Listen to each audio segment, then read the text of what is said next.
गुरु ब्रह्मा गुरु विष्णु गुरु देवो महेश्वर गुरु साक्षात् परब्रह्म तस्मै श्री गुरुवे नमः। ओम श्री श्रीरामकृष्ण समर्थ सद्गुरुदेवाय नमः।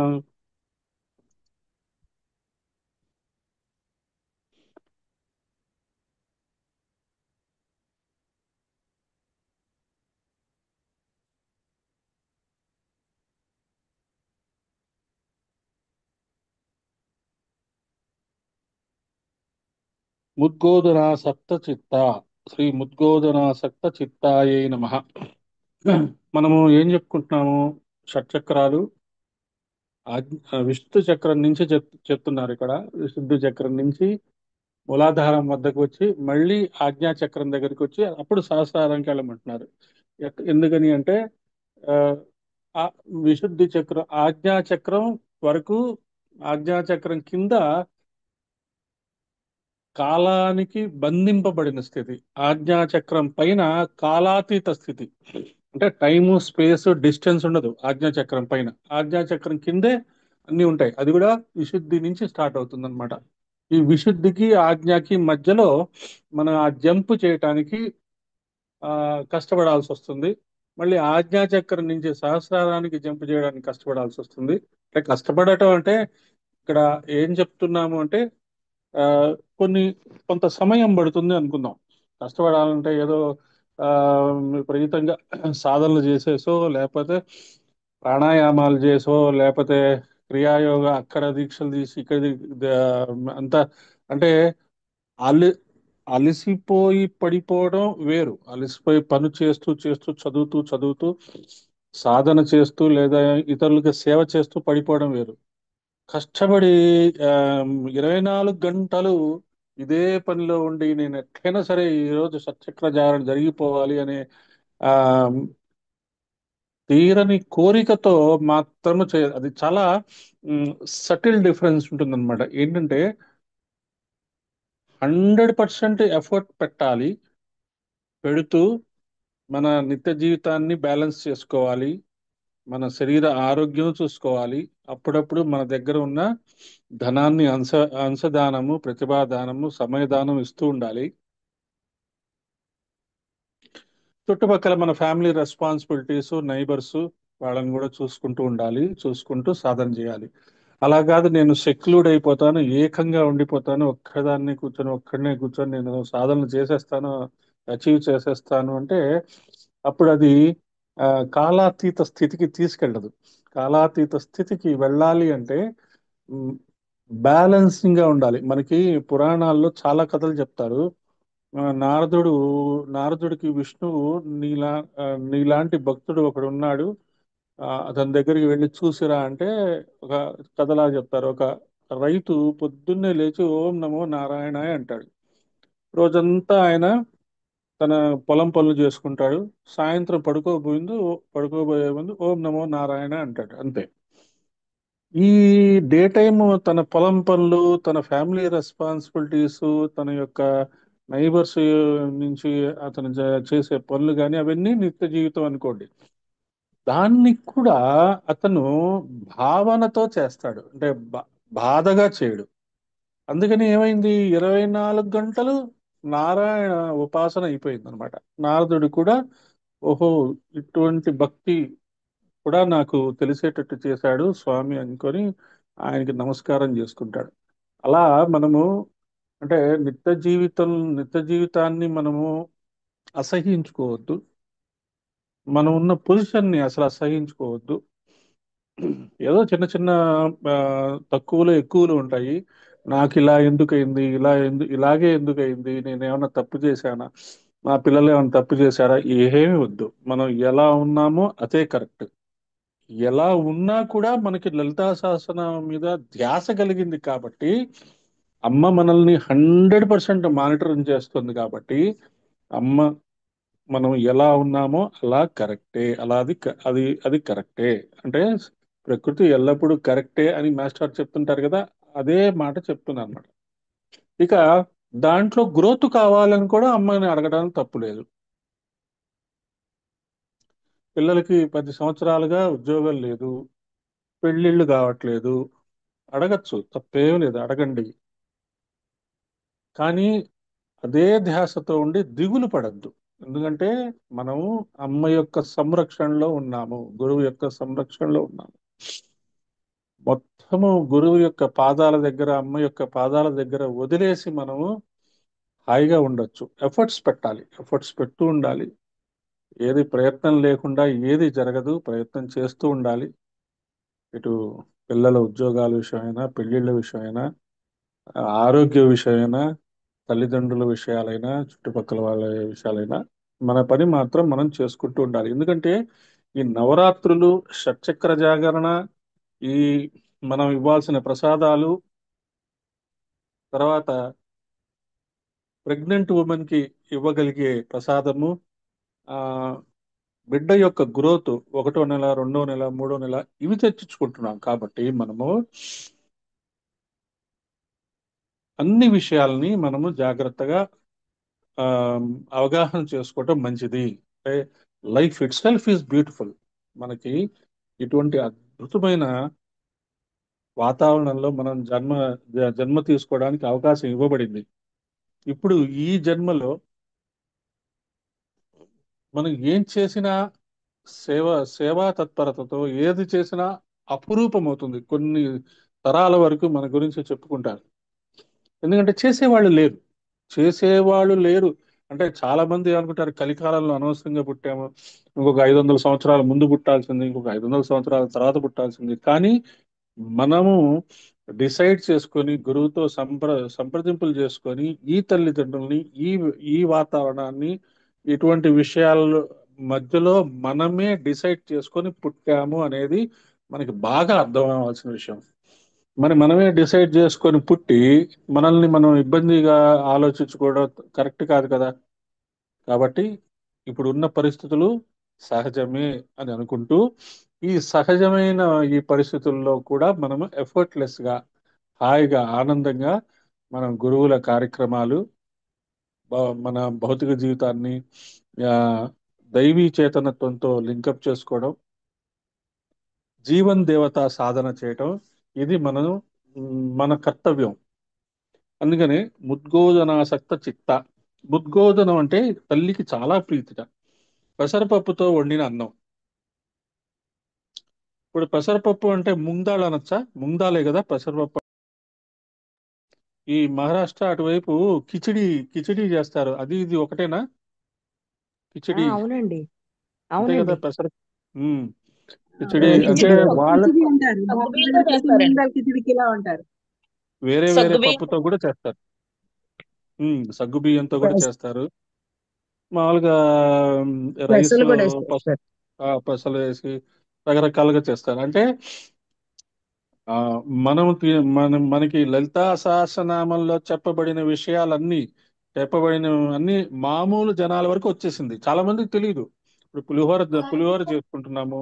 అది పులిహోర ఆ లలితా సహస్రనామంలో చెప్పబడింది అనే విషయం తెలియదు చాలా మందికి. పెసరపప్పు అన్నం చేసుకుంటాము, అది చెప్పబడింది అని తెలియదు. దద్దోజనం చేసుకుంటాం, పెరుగన్నము ఒక మంచి బ్రహ్మాండమైన ఇదిగా తింటాం. అందులో తాళింపు వేసి, అల్లం ముక్కలు వేసి, ఇప్పుడు అది పెద్ద పెద్ద 5 స్టార్ హోటల్స్ లో కూడా పెద్ద ఐటమ్ గా తయారవుతుంది. చద్దన్నంతో పెరుగన్నం చేసిన ఐటమ్ కూడా 5 స్టార్ హోటల్స్ లో చాలా గొప్పగా ఇస్తున్నారు. ఉల్లిపాయలు, పక్కన ఉల్లిపాయ పెట్టి మరీ తినేవాళ్ళు మన పెద్దవాళ్ళు. కాబట్టి రైస్ అనేది ఇక్కడ చెప్పబడి ఉంది కాబట్టి అది కామన్. అంటే మన భారతీయత గొప్పతనం అది. రోటీలు తినే రోటీలు మాత్రమే తినే ఆ, దక్షిణ భారతీయులు కూడా ఈ ఆ, కిచిడి అనేది అప్పుడప్పుడు గెస్ట్లు వచ్చినప్పుడు వాళ్ళకి స్పెషల్ గా ఒక ఐటమ్ లాగా చేసుకుంటారు. అంటే ఒక మంచి ఐటమ్ లాగా చేసుకుంటారు. అది కూడా తినొచ్చు అన్నట్టుగా. కాబట్టి అటువంటి అద్భుతమైన భారతీయ సాంప్రదాయంలో మనం ఉన్నాం. ఇక్కడ ఒక శ్లోకం చెప్తున్నారు. సుశాలి తండులం ప్రస్థం తదర్థముద్గభిన్నకం చతుఫలం గుణం ప్రోక్తం తన్మానం నారికేళకం ముష్టిమాత్రం మరీచం స్యాత్ తదర్థం సైంధవం రజః. సైంధవం అనే పదం వాడారండి ఇక్కడ చాలా క్లియర్ గా. అంటే ఇది ఆ, శ్లోకంలో చెప్తున్నారు. తదర్థం జీరకం విద్యాత్ కుడపం గోఘృతం విదుః. గోఘృతము, గోవుకు సంబంధించింది వాడాలి. గోక్షీరేణ మళ్ళీ గో యొక్క పాలు. స్వమాత్రేణ సంయోజ్య కమలాననే మందాగ్ని పచన.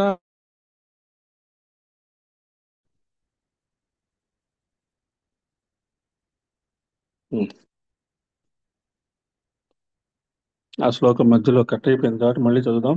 సుశాలి తండులం ప్రస్థం తదత్ తదర్థ ముద్గవిన్నకం చతుఃఫలం గుడం ప్రోక్తం తన్మానం నారికేళకం ముష్టిమాత్రం మరీచం స్యాత్ తదర్థం సైంధవం రజః తదర్థం జీరకం విద్యాత్ కుడపం గోఘృతం విదుః గోక్షీరేణ స్వమాత్రేణ సంయోజ్య కమలాననే మందాగ్ని వచనాదేవ సిద్ధాన్నం ఇదం ఉత్తమం. దీన్ని సిద్ధాన్నం అని కూడా అంటారట. అంటే సిద్ధ అనే పదం దేనికి వస్తుందండి? సిద్ధుడు. సిద్ధుడు అంటే మ- ఋషులకి, తర్వాత సిద్ధులు సిద్ధులు సిద్ధుల కోసం తపస్సు చేసేవాళ్ళు. ఆ పదము వాళ్ళకి వర్తిస్తుంది. సిద్ధులు సాధ్యులు అనే పదము ఋషులతో సమానమైన వ్యక్తులు సిద్ధులు సాధ్యులు అనేవాళ్ళు. ఉం? చాలా విశిష్టమైన అన్నం అని చెప్తున్నారు. ఇది ఎలా చేయాలో చెప్తూ బియ్యంతో పెసరపప్పుని కలిపి ఉడికిస్తూ, ఇప్పుడు చెప్పిన శ్లోకం ఉంది చూసారా, దాన్ని తెలుగులో చెప్తున్నారు చూడండి. ఇందులో కొంత భాగం మళ్ళీ బెల్లం వేసి, కొబ్బరి కూర గాని ముక్కలు గాని వేసి, మిరియాలు బాగా వేసుకొని. మాతంగి మ్యూట్ పెట్టుకోంగ. ఉం, చేశాను. ఉం. సిద్ధాన్నం అని పేరు. చాలా విశిష్టమైన అన్నం. ఇది ఎలా చేయాలో చెప్తూ బియ్యంతో పెసరపప్పుని కలిపి ఉడికిస్తూ, ఇందులో కొంత భాగము మళ్ళీ బెల్లం వేసి, కొబ్బరి కూర గాని ముక్కలు గాని వేసి, మిరియాలు బాగా వేసుకొని, సైంధవ లవణము, జీలకర్ర, ఆవు నెయ్యి కూడా వేయాలట. ఇది ఉడికించేటప్పుడు ఆవు పాలు కలపాలి. ఆఖరికి మంట గురించి కూడా చెప్పారు. మందాగ్ని పచనాత్, మంట సెగ చిన్నదిగా ఉంచి చేయాలి. మంట సెగ చిన్నదిగా ఉంచడం అంటే ఏంటి? సిమ్లో పెట్టుకోవాలి. అది ఇలా చేస్తే సిద్ధాన్నం ఇదం ఉత్తమం. ఇది చాలా ఉత్తమమైనది అని చెప్తున్నారు ఈ రెసిపీ. ఆ, చాలా జాగ్రత్తగా మనం అర్థం చేసుకోవాల్సింది ఇది. ఈ పెసరపప్పు అన్నము లేదా కిచిడి అని మనం అనుకున్నాము, కానీ ఇందులో వేయాల్సినవి ఏమేమి చెప్పారో చాలా చక్కగా చెప్పారు. ఇలా చేసుకుంటే అది ఖచ్చితంగా మెడిసినల్ అవుతుంది. పర్టికులర్ గా కూడా ఇక్కడ ప్రెగ్నెంట్ ఉమెన్ కి ఇది ఆ, ఖచ్చితంగా పెట్టమంటున్నారు. తర్వాత సాకిన్యంబ స్వరూపిణి నమః. ఒక సాకినీదేవి అనే ఒక గొప్ప దేవత గురించి చెప్తున్నారు. మూలాధారస్థ పద్మే శృతిదళ లసితే పంచవక్త్రాం త్రినేత్రాం ధూమ్రాభాం అస్తి సంస్థాం శృణిమపి కమలం పుస్తకం జ్ఞానముద్రాం బిభ్రాణాం బాహుదండైః సులలిత వరద పూర్వ శక్త్యున్వితాం తాం ముద్గోదనాసక్త చిత్తాం మధుమద ముదితాం సాకినీం భావయామః. ఇందులో కూడా ముద్గన్నాసక్త చిత్త మొదలైన నామాలు కనబడుతున్నాయి. అప్పుడప్పుడు ఈ శ్లోకాలు దుర్వాసుడు రాసిన త్రిశక్తి శృతి, తర్వాత అక్కడి నుంచి కూడా తీసి కంపేర్ చేసి, అంటే ఈ పుస్తకం ఆయన ఇచ్చిన కమెంటరీలో కనీసము ఒక ఒక ఒక భాండాగారం ఉందన్నమాట. ఆయన ఈ పుస్తకానికి ఇచ్చిన, ఈ లలితా సహస్రానికి ఇచ్చిన కమెంటరీలో ఒక పుస్తకం యొక్క కమెంటరీ రాయలు భాస్కర్ రాయల వారిని బేసిస్ గా తీసుకున్నారు. భాస్కర్ రాయల వారు సంస్కృతంలో ఇచ్చిన కమెంటరీని ఒక ఫౌండేషన్ గా తీసుకుంటూ, దుర్వాసుడు చెప్పిన లలితా సహస్రనామం యొక్క మీనింగు, అన్ని రకాల మీనింగ్లు తీసుకొని కలిపి మనకి రంగరించి ఒక అద్భుతమైన ఆవిష్కరణ మనకి ఇస్తున్నారు. వండర్ఫుల్ రీసెర్చ్ అన్నమాట.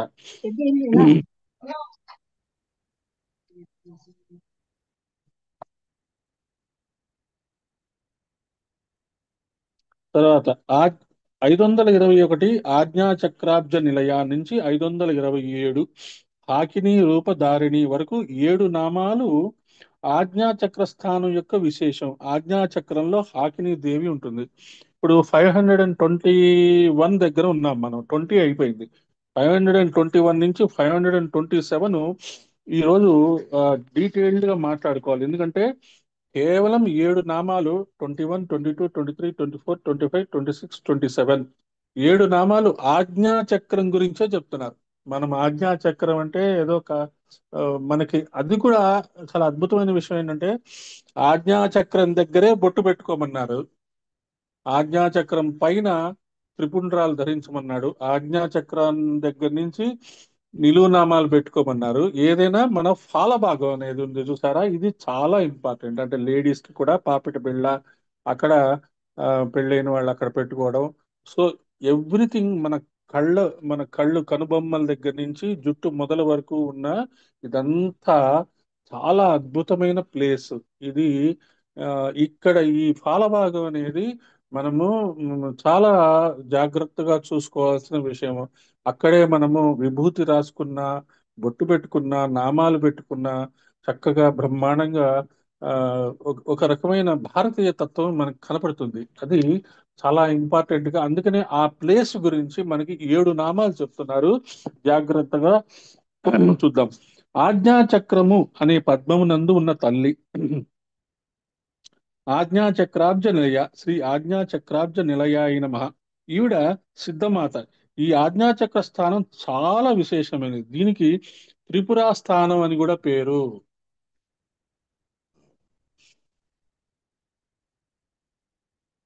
ఎందుకు త్రిపురా స్థానం అంటే, మనం ఏదైతే ఆజ్ఞాచక్రం అని అనుకుంటామో అక్కడే మూడో కన్ను ఉంటుంది. అమ్మవారికి, శివుడికి, వాళ్ళకి మూడో కన్ను. అంటే ఈ ఫాలభాగం అనేది most important part of our body అనేది మనం అర్థం చేసుకోవాలి. ఆజ్ఞాచక్రం నుంచి పైన శిరస్సులో ఏముంది, బ్రెయిన్ ఉంది, ఆ పైన జుట్టు ఉంది, అంతే తప్పితే ఇంకేమి లేదు అని అనుకునే వాళ్ళకి మొత్తము బాడీ బాడీ యాక్షన్ అంతా మన బ్రెయిన్, శిరస్సు, ఈ ఆ, బుర్ర నుంచే మొత్తం పనులు జరుగుతున్నాయి. తలలోంచే కళ్ళు ఉన్నాయి, చేతులు కళ్ళు ఉన్నాయి, ఇయర్స్ ఉన్నాయి, నోస్ట్రిల్ ఉంది. తల లేక తల లేని తల లేకపోతే ఏమిటో, చెయ్యి లేకపోయినా పని చేయొచ్చు, ఆ, కాళ్ళు లేకపోయినా పని చేయొచ్చు, మిగతా అవయవాలు లేకపోయినా పని చేయొచ్చు. తల తీసేస్తే ఇంకా ప్రాణం లేనట్టే. కాబట్టి మనకి ఈ తల అనేది చాలా ఇంపార్టెంట్. శిరస్సు, దానికే ఆజ్ఞా చక్రాన్ని త్రిపురా స్థానం అని పేరు. ఇక్కడ నుండి పైన ఇంకా కాల వ్యవస్థ ఉండదు. ఆజ్ఞా చక్రం పైన టైం ఉండదు, స్పేస్ ఉండదు, డిస్టెన్స్ ఉండదు. ఉం? ప్రపంచమంతా కాల వ్యవస్థకు బద్ధమైనది. అదే ప్రపంచం అంతా ఇట్ ఈస్ టైం బౌండ్ అన్నమాట. మొత్తం ప్రపంచం అంటే 24 గంటలు, వారం రోజులు, ఒక సంవత్సరం, ఇలాగా మన మెటీరియలిస్టిక్ లైఫ్ అంతా టైం బౌండ్. టైం బౌండ్ లేకుండా టైం ని అధిగమించాలి, టైం యొక్క సెట్టింగ్స్ ని దాటాలి అంటే మనం చాలా సార్లు చెప్పుకున్నాము.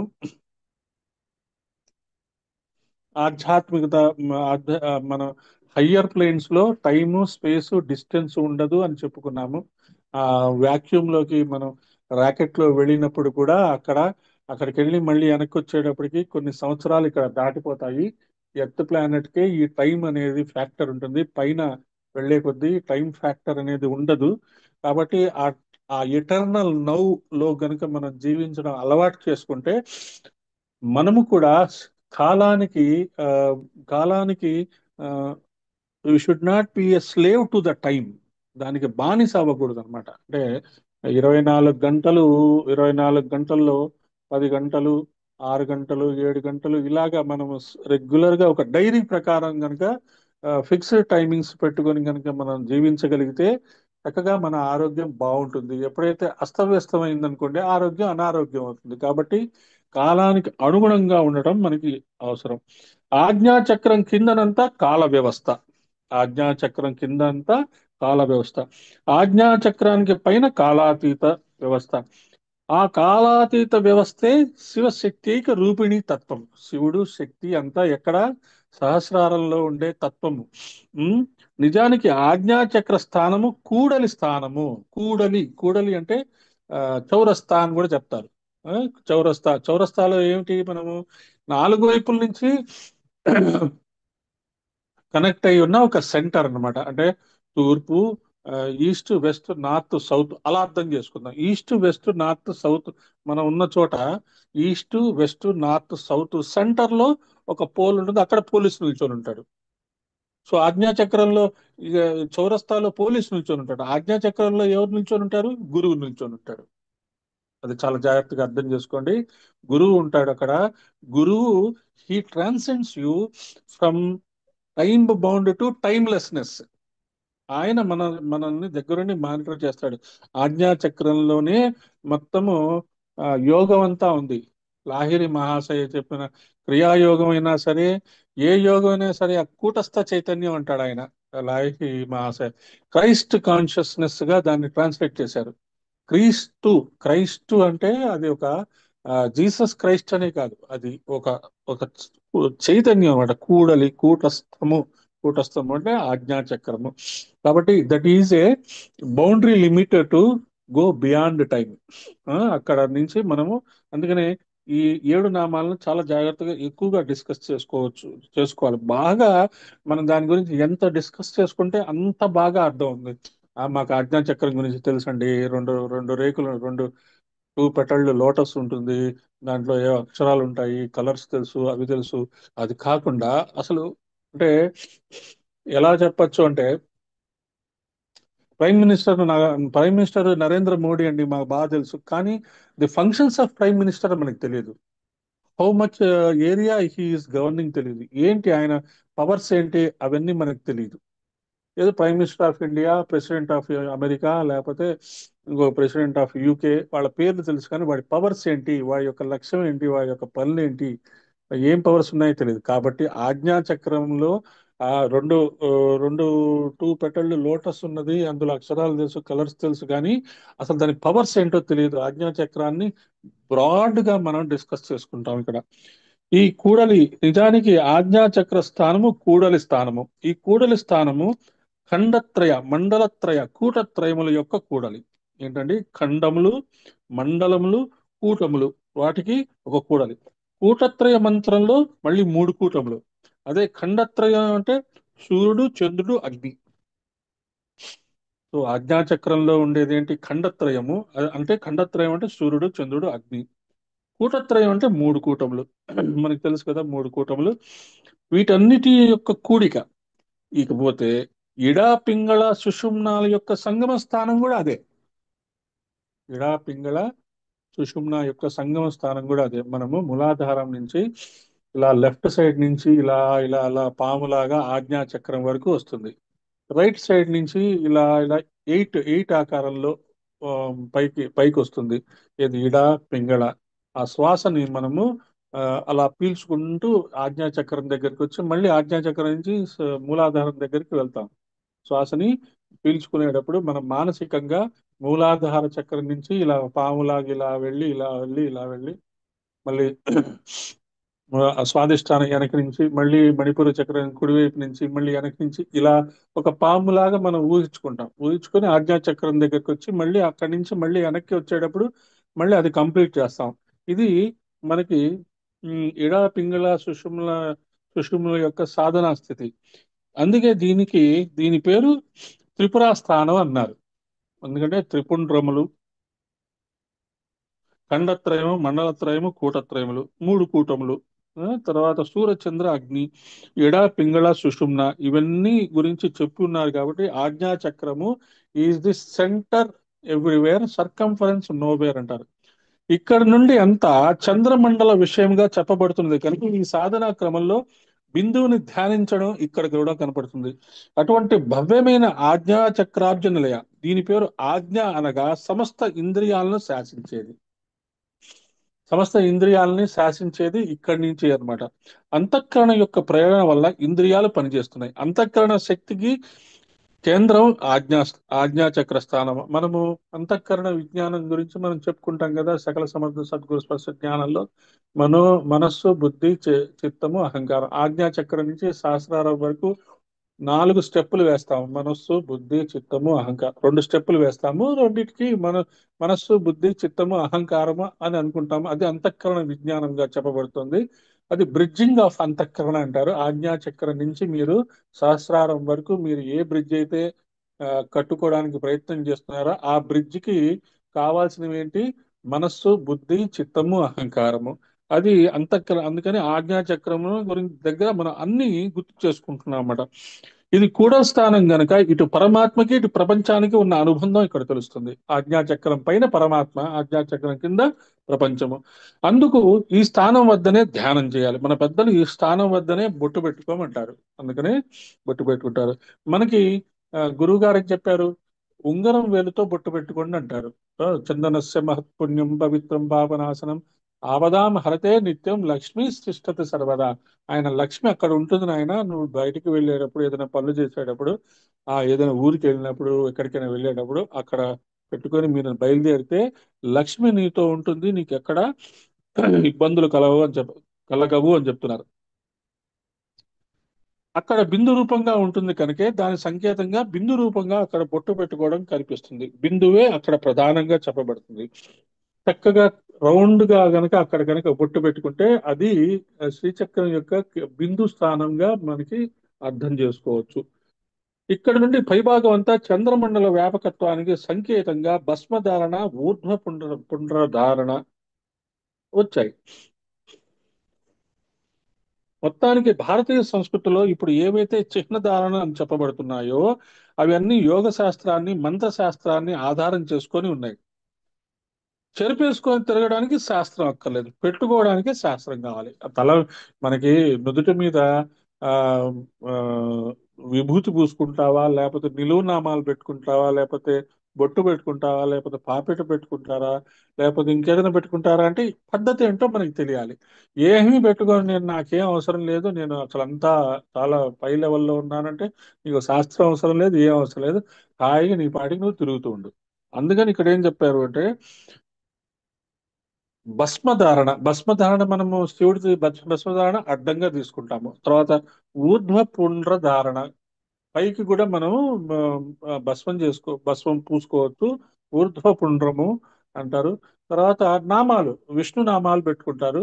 అవి నిలువుగా పెట్టుకుంటారు. తర్వాత కొందరు ఇవన్నీ ఎందుకండి పుట్టుకతో లేవు కదా అని అంటూ ఉంటారట. పుట్టుకతో లేనివి మనం చాలా ధరించాం కాబట్టి పుట్టుకతో వచ్చిన దాన్ని సంస్కరించుకుంటేనే వారు దివ్యుడు అవుతారు. పుట్టిన తర్వాత మనల్ని మనం సంస్కరించుకొని మనకి ద్విజత్వం రావటానికి మనకి గాయత్రి మంత్ర దీక్ష ఇవ్వటము ఇలాంటివి జరిగినప్పుడు ఏం జరుగుతుంది? దివ్యత్వం ఆపాదింపబడుతుంది. పుట్టుకతో ఉన్నట్లుగానే చచ్చేదాకా అలాగే ఉంటే వాడు దివ్యుడు కాడు. సంస్కరణ వలన దేహం శుద్ధం అవుతుంది. మనం పుట్టినప్పటి నుంచి శరీరం వదిలే వరకు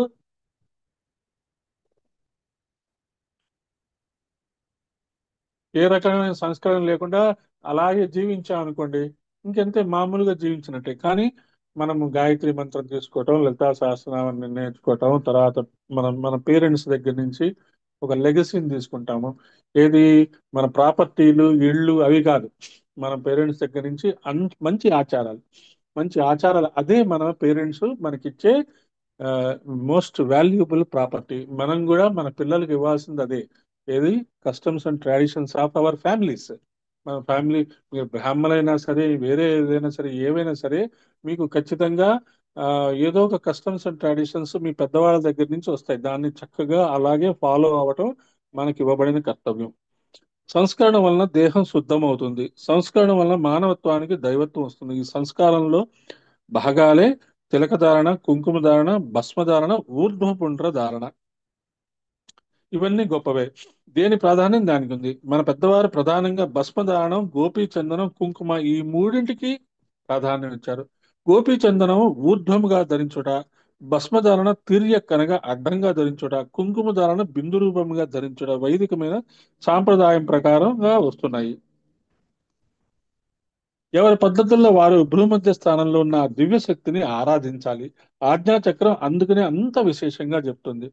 ఇక్కడికి వచ్చేటప్పటికి గర్భస్థ పిండ విషయంలో 6వ మాసంలో కావలసిన ఎదుగుదల జరుగుతూ ఉంటుంది.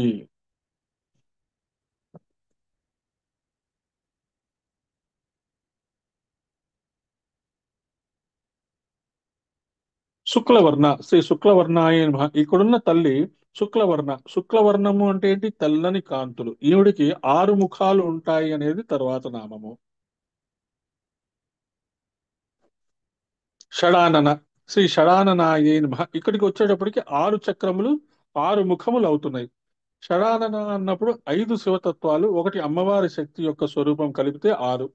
వాటి యొక్క సంగమ స్థానము షట్చక్రము, షట్కోణము యొక్క స్థానంగా కూడా భావన చేయొచ్చు. 6 మోములతో ప్రకాశిస్తున్నది.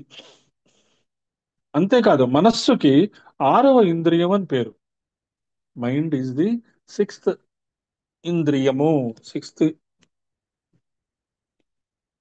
మనకి ప్రధానంగా కర్మేంద్రియాలతో గొడవ లేదు. గొడవంతా వచ్చింది జ్ఞానేంద్రియాలతోటి. కర్మేంద్రియాలతో పెద్ద ప్రాబ్లం లేదు, జ్ఞానేంద్రియాలతోనే మనకి ప్రాబ్లం ఎక్కువ.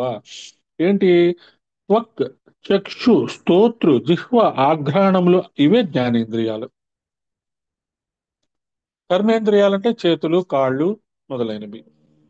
అవి వాటి పని అవి బాగానే చేసుకుంటాయి. చర్మము, కళ్ళు, చెవులు, నాలిక, ముక్కు, వీటిలోనే మనకి మెయిన్ మనం చేసుకునే తపస్సు కానీ, మనం చేసే మంచి పనులు కానీ, ఇవి చాలా ఇంపార్టెంట్. ఈ జ్ఞానేంద్రియాలకి మనస్సుకి బాగా లింకప్ అయి ఉంటుంది.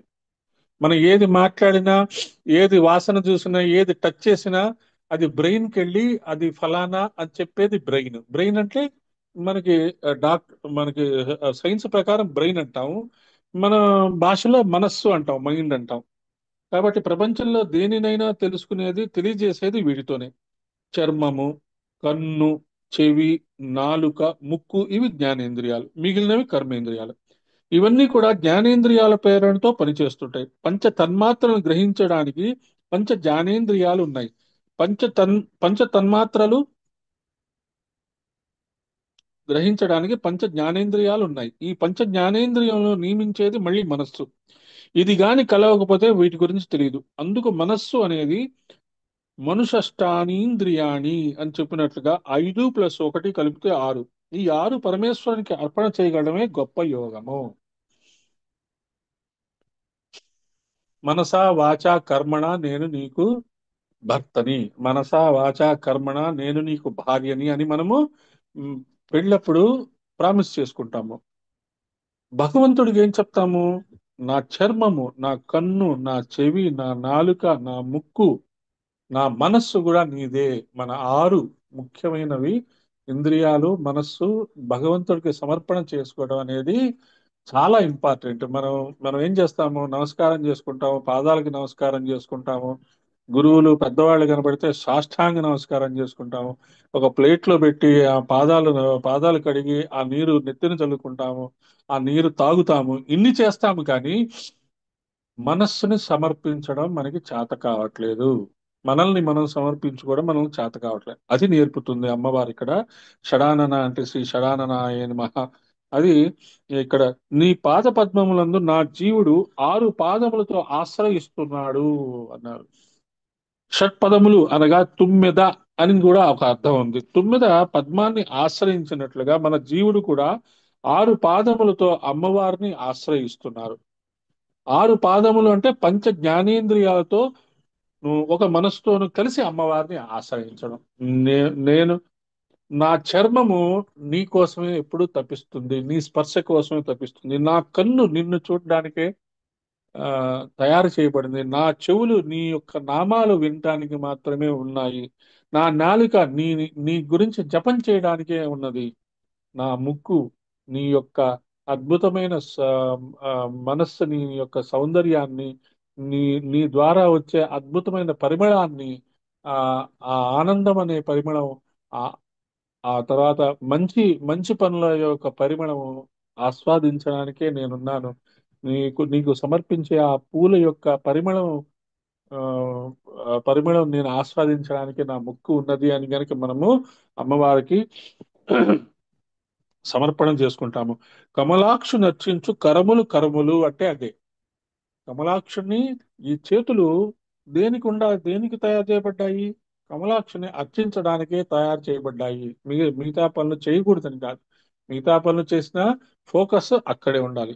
భక్తి, యోగము, జ్ఞానము ఏ పేరు చెప్పినా పరమేశ్వర తత్వంలో తాదాత్మ్యం చెందాలనే తహతయే వీటన్నింటిలో కనపడుతుంది.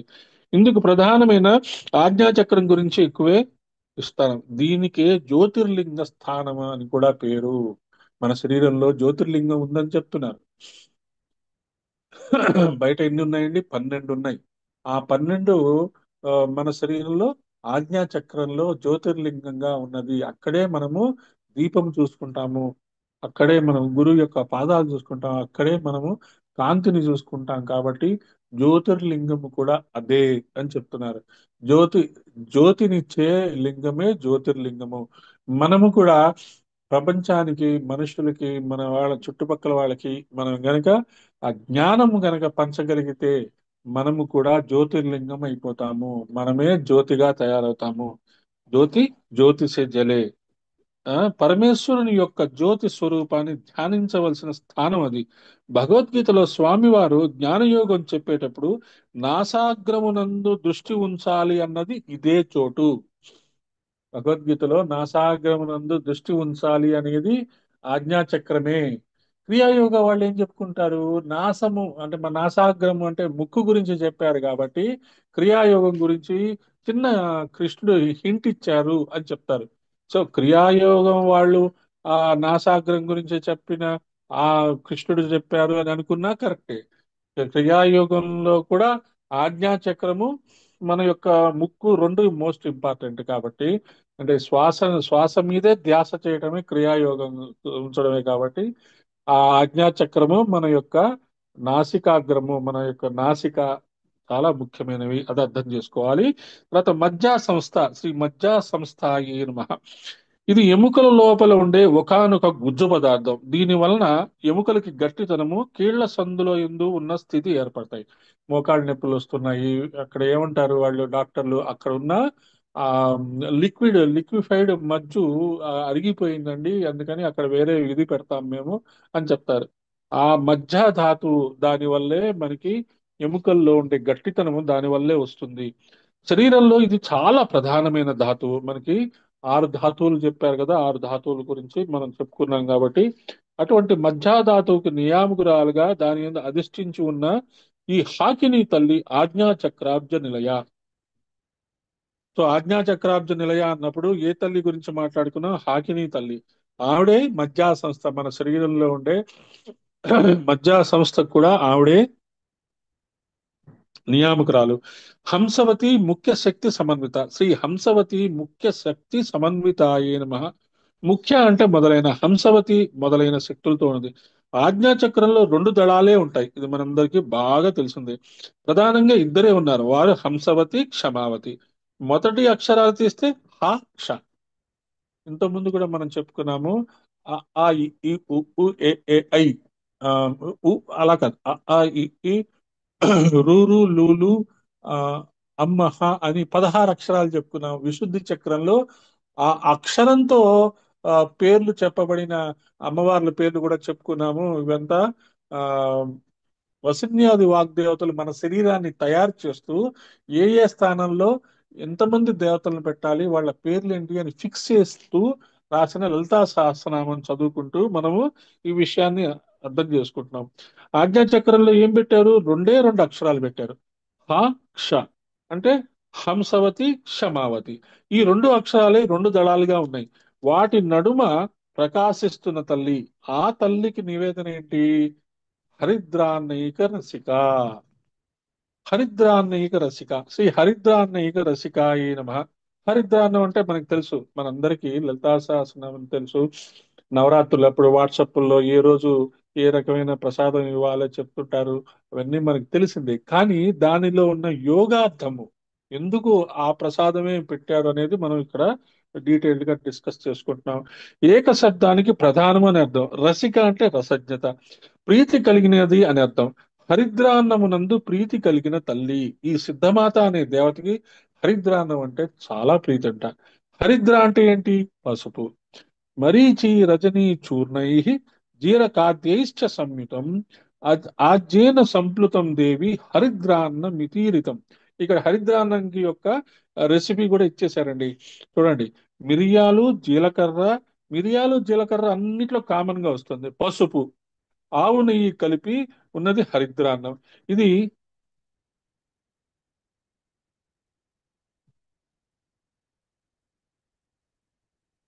ఇది గర్భిణీ స్త్రీకి 6వ మాసంలో కనుక తీసుకుంటే ఆవిడికి పథ్యమై ఆ లోపల సంతానం ఎదుగుదలకి పనికి వస్తుందని చాలా క్లియర్ గా చెప్పారు. 6th month లో ఉన్న వాళ్ళకి ఇది ఖచ్చితంగా ఇవ్వాలి. దాదాపుగా ఇది హరిద్రాన్నం అంటే మనం ఏం చెప్పేస్తాము దీన్ని, ఆ పులిహోరగా చెప్పేస్తాము. పులిహోరగా కూడా తీసుకుంటారు చాలా మంది. ఆ నిమ్మకాయ పులిహోరగా కూడా చేస్తారు. ఏదైనా పసుపు రంగు గల ఆ రెసిపీ. ఇందులో ముఖ్యంగా లలితా శాసనంలో చెప్పింది ఏంటంటే మిరియాలు, జీలకర్ర, ఆవు నెయ్యి ఇవి ఖచ్చితంగా వేసి చేస్- చేస్తే అది కరెక్ట్ రెసిపీ అని చెప్తున్నారు. అది మనం అర్థం చేసుకోవాలి. అత్తేస్తారు అంటారు. అమ్మా, అత్తేస్తారండి. ఏమంటారు? పెసరపప్పుతో కలిపి వండుతారండి దాన్ని. ఆ, ఆ, అత్తేస్తారు ఆ. అంటారు. అత్యసర. ఆ ఓహోహో, ఓకే ఓకే ఓకే ఓకే. మిరియాలు, జీలకర్ర, పొంగలి పసుపు. అంటారండి. కర్ణాటక అమ్మా, వాళ్ళేమో పొంగలి అంటారు. పొంగలి పొంగలి కర్ణా- పొంగలి అంటారు కదండి. ఆ, పొంగలి అంటే తమిళనాడు మళ్ళీ కూడా స్వీట్ స్వీట్ అవుతుంది కదా, అలా స్వీట్ కదా? పొంగలి, ఈ పొంగలి కూడా వండుతారు. ఆహా, ఇలా పెసరపప్పు కూడా పొంగలి చేస్తారు. అంటామండి. కార కట్టు పొంగల్ పొంగలి అంటాం. అంటారు కదా, తమిళనాడు ఆ, సైడ్ ఇది చేస్తారు కదా వెண்பொங்கல் పొంగల్. ఓకే అంటారు. ఓకే ఓకే వెంట్రుకలు ఓకే పొంగలి ఓకే. స్వీట్ అంటారండి. లేకుండా they will make it with ఇక్కడ రైస్, మూంగ్ దాల్ అండ్ జీలకర్ర, పెప్పర్ ఓహో, అవన్నీ వేసి లాస్ట్ లో తాలింపు పెట్టి గీ వేస్తాం కదా. ఆ, ఓకే ఓకే రుచి. Okay okay, right right right, అర్థమైంది అర్థమైంది. ఇది మనకి ఆ 6వ మాసంలో ఇస్తే మంచిదని చెప్తున్నారు. బాగుంది. ఆ, హాకిని రూపధారిణి, శ్రీ హాకిని రూపధారిణ్యై నమః.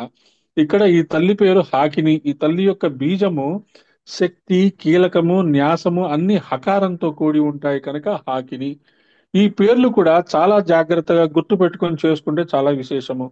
ఈ హాకినీ రూపంతో ఆజ్ఞా చక్రంలో ఉన్న తల్లిని మంత్రశాస్త్రం ఎలా కీర్తిస్తుందో వాటిని ఈ నామాలు ఎలా స్వీకరించాయో గ్రహించుతూ భ్రూమధ్యే బిందు పద్మే దళయుగ కలితే శుక్లవర్ణాం కరాబ్జై బిభ్రాణాం జ్ఞానముద్రాం డమరుకమలాక్షమాలాం కపాలాం షట్చక్రాధారమధ్యాం త్రిణయనలసితాం హంసవత్యాదియుక్తాం హరిద్రానైకసక్తాం సకల శుభకరీం హాకినీం భావయామః.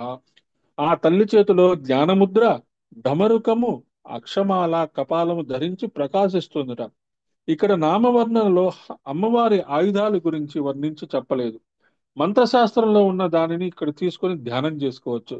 ఇక్కడ జ్ఞానముద్ర, ఢమరుకము, అక్షమాల, కపాలము ధరించి తెల్లని కాంతులతో వెలిగిపోతూ 6 ముఖాలతో ఉన్న అమ్మవారిని ధ్యానించాలి. షట్చక్రాధార మధ్యం, షట్చక్రంలో నడుమ ఉన్నది. త్రిణయ నలసిత, 3 కళ్ళ తల్లి. హంసవత్యాది యుక్తం, హంసవతి, క్షమావతి అనే శక్తులతో ఉన్నది. హరిద్రానేక సక్తాం, సకల శుభకరీం హాకినీం భావయామహ. ఇటువంటి హాకినీని భావిస్తున్నాము కాబట్టి హరిద్రాన్నం అంటే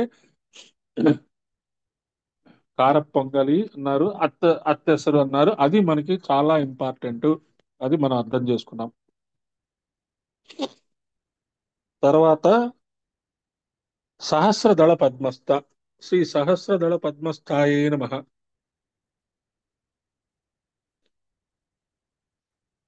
వెయ్యి దళాలు అంటే అనంత దళములు. బ్రహ్మరంధ్రమునందు శాస్త్రదళ పద్మం, అక్కడున్న యోగిని లెక్క కందని దళాలతో విచ్చుకొని ఉంది. మనకి మామూలుగా సహస్రం అంటే 1000 అని చెప్పుకుంటాం, కానీ అక్కడ ఉండే యోగినికి అసలు లెక్క లేదు.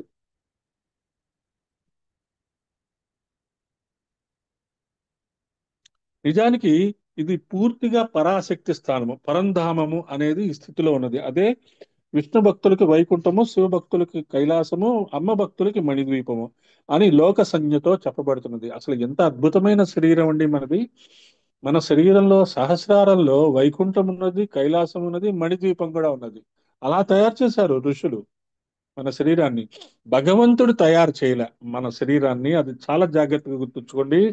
చాలా మంది వాడుక భాషలో భగవంతుడు ఇచ్చిన శరీరం, భగవంతుడు ఇచ్చిన శరీరం అని అంటారు.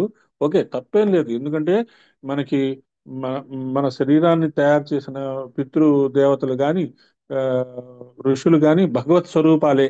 ఆ గురువు కూడా భగవత్ స్వరూపమే. సమయానుకూలంగా టైం అండ్ అగైన్ మనకి తోక ఉండేది, తోక అవసరం లేదు, తోక తీసేశారు. మూడో మూడో కన్ను ఉండేది, మూడో కన్ను తీసేశారు. 7 సెన్సెస్ ఉండేవి, అవి కూడా తగ్గిపోయినాయి. మళ్ళీ అవన్నీ తిరిగి తీసుకొచ్చే ఆ ప్రయత్నాలు జరుగుతున్నాయి. ఇవన్నీ మన పితృదేవతలు, వాళ్ళు అగ్నిశ్వాత్తులు, అగ్ని అగ్ని చైతాన్సు, అగ్ని సూర్యాంశు అని కొంతమంది పితృదేవతలు కలిసి ఈ శరీరాన్ని తయారు చేశారు. ఈ శరీరం యొక్క వయస్సు ఎంత? 1,85,00,000 సంవత్సరాలు. కాబట్టి మనం 1,85,00,000 సంవత్సరాల నుంచి మనము జన్మలెత్తుకుంటూ ఈ శరీరాన్ని అలా అలా మార్చుకుంటూ వెళ్తున్నాము. ఇప్పుడు మనం పీక్ స్టేజ్కి వచ్చేసాము ఆల్మోస్ట్. లలితా సహస్రనామం గురించి ఇంత జాగ్రత్తగా అర్థం చేసుకుంటున్నాము అంటే మనకి ఖచ్చితంగా ఒక దీన్ని లాస్ట్ జన్మగా చెప్పుకోవచ్చు. మళ్ళీ లాస్ట్ జన్మ అనగానే మళ్ళీ అందులో కాంట్రవర్సీస్ వస్తాయి. తర్వాత ఏమవుతుందండి, మనం మోక్షం వచ్చేస్తుందా, కలిసిపోతామా అంటే కలిసిపోము. నెక్స్ట్ బర్త్ కి కావాల్సిన ఆ బీజాలన్నీ వేసుకున్నట్టే. నెక్స్ట్ బర్త్ ఎప్పుడు వస్తుంది అండి అంటే 500 ఇయర్స్ కావచ్చు, 5,000 ఇయర్స్ కావచ్చు, 5 lakh years కావచ్చు. అది మనము శరీరం వదిలిన తర్వాత మన యొక్క ఆ, మన యొక్క ఫ్యూచర్ ని ఎలా డిసైడ్ చేసుకోవాలో గురువుతో, అమ్మవారితో మనం డిస్కస్ చేసుకొని దాని ప్రకారం చూసుకుంటాము. అందుకనే మనం ఏం చేసుకోవాలి, ఈ జన్మలో మనకి ఈ అవకాశం వచ్చింది, ఈ తెలివి వచ్చింది కాబట్టి మనం ఎవరికి రుణపడకుండా ఉండటానికి ప్రయత్నం చేసుకోవాలి. మరి ఎవరికి రుణపడకుండా ఉండటం ప్రయత్నం ఎలాగండి అంటే, ఎవరి దగ్గర మనం సేవ తీసుకున్నా వాళ్ళకి మళ్ళీ తిరిగి ఇచ్చేటట్టుగా మనం మనం ప్రార్థన చేసుకుంటే ఖచ్చితంగా మనకి ఏదో ఒక అవకాశం వస్తుంది. ఎవరి దగ్గరైనా మనం సహాయం తీసుకున్నాము, మళ్ళీ వాళ్ళకి తిరిగి సహాయం అందజేస్తే రుణం తీరిపోతుంది. దానికి మళ్ళీ భగవంతుడే మనకి అవకాశం ఇస్తాడు. అలా మనము రుణభారంలోంచి బయటికి రావాలి. ఇక తల్లిదండ్రులు, పిల్లలు అంటారా, అవి ఆ రుణాలు ఆల్రెడీ మనం వాళ్ళకి తగిన సేవ చేసి కర్మ పరిపక్వతలోకి తెచ్చుకోవచ్చు. అంటే ఒక తల్లిగా, ఒక తండ్రిగా, ఒక కొడుకుగా, ఒక భర్తగా, ఒక భార్యగా, ఒక ఒక స్టూడెంట్ గా మనం కరెక్ట్ గా కనుక జీవిస్తే వాళ్ళతో మనకి పెద్ద రుణభారం ఉండదు. ఈ తల్లిదండ్రులు, ఈ బ్రదర్స్ అండ్ సిస్టర్స్, వీళ్ళు ఈ జన్మలో మనకి ఇటువంటి వాతావరణం కల్పించడానికి వచ్చిన వాళ్ళు. They are not permanent. మనం వాళ్ళ మీద అంత ఇమోషనల్ గా అటాచ్మెంట్ ఉండడం కరెక్ట్ కాదు. ఆ వాళ్ళు కూడా, అంటే వాళ్ళని మన దారిలోకి పీకడం కాదు, మన దారిలోకి కనుక వచ్చి వాళ్ళు కూడా మనతో సరిసమానంగా ధ్యానము, ఆ, భగవంతుడి సేవ, గురు సేవ కనుక చేసుకుంటూ ఉన్నారనుకోండి, వాళ్ళు కూడా మనతో పాటు వస్తారు, ఖచ్చితంగా వస్తారు. కానీ వాళ్ళే రావాలి, ఏ, ఎప్పుడు వాళ్ళే ఉండాలి అని మనం కండిషన్ పెట్టుకున్నాం అనుకోండి, ఇంకా మనకు ఆప్షన్స్ తక్కువ ఉంటాయి. అందుకని వీటన్నిటినీ మనం గురువుకు వదిలేస్తాం.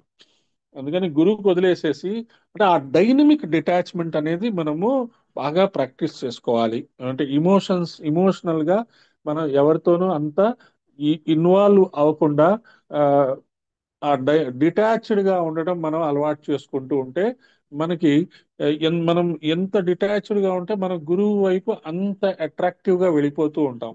దీన్ని మళ్ళీ మనమేం బాహ్యంగా ప్రదర్శించక్కర్లేదు. పిల్లలతోటి అది ఇంట్లో బంధాలతో అట్లా ఉండలేం కదండి డిటాచ్డ్ గా.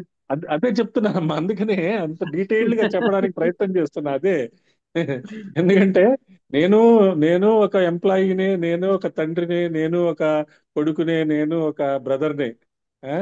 ఆ, వాళ్ళతో రెస్పాన్సిబిలిటీస్, అంటే ఇప్పుడు నాకు 2 అక్కయ్యలు, ఒక అన్నయ్య. వాళ్ళు వచ్చినప్పుడు నేను ఒక తమ్ముడు లాగానే ఉంటా. నేనేదో ఆధ్యాత్మికంగా ఆ, ఇదని, నేను బ్యాంక్ ఆఫీసర్నని, నాకు పర్సనల్ గా చాలా అసెట్స్ ఉన్నాయని నేను చూపించను. I behave like a brother, ఒక తమ్ముడు. వాళ్ళు నన్ను ర్యాగింగ్ చేస్తారు, వాళ్ళు నన్ను డామినేట్ చేస్తారు చిన్నవాడినని, ఐ టేక్ ఇట్ హ్యాపీలీ. అంటే ఇదొక పద్ధతి అంతే. మనము దాన్ని ఆ, ఒక భర్తగా, భార్యగా మనం ఎక్కువ అటాచ్మెంట్ ఉంచుకోకుండా ఉండటానికి ప్రయత్నం చేయండి అంతే. వాళ్ళే ప్రపంచము అనే అనేటట్టు కాకుండా, పిల్లలకి వాళ్ళు పెద్దవాళ్ళు అయిపోయారు, వాళ్ళ రెస్పాన్సిబిలిటీస్ వాళ్ళు తెలుసుకున్నారు, వాళ్ళకి మన బాధ్యత ఏంటి, వాళ్ళకి ఉద్యోగం, పెళ్లిళ్ళు చేయటం, అంతవరకే. తర్వాత మనకి బాధ్యత ఉండదు, కానీ కర్తవ్యం ఉంటుంది. అంటే వాళ్ళు మన ఇళ్ళకి పిల్లల్ని వాళ్ళని తెచ్చుకున్నప్పుడు మనము వాళ్ళకి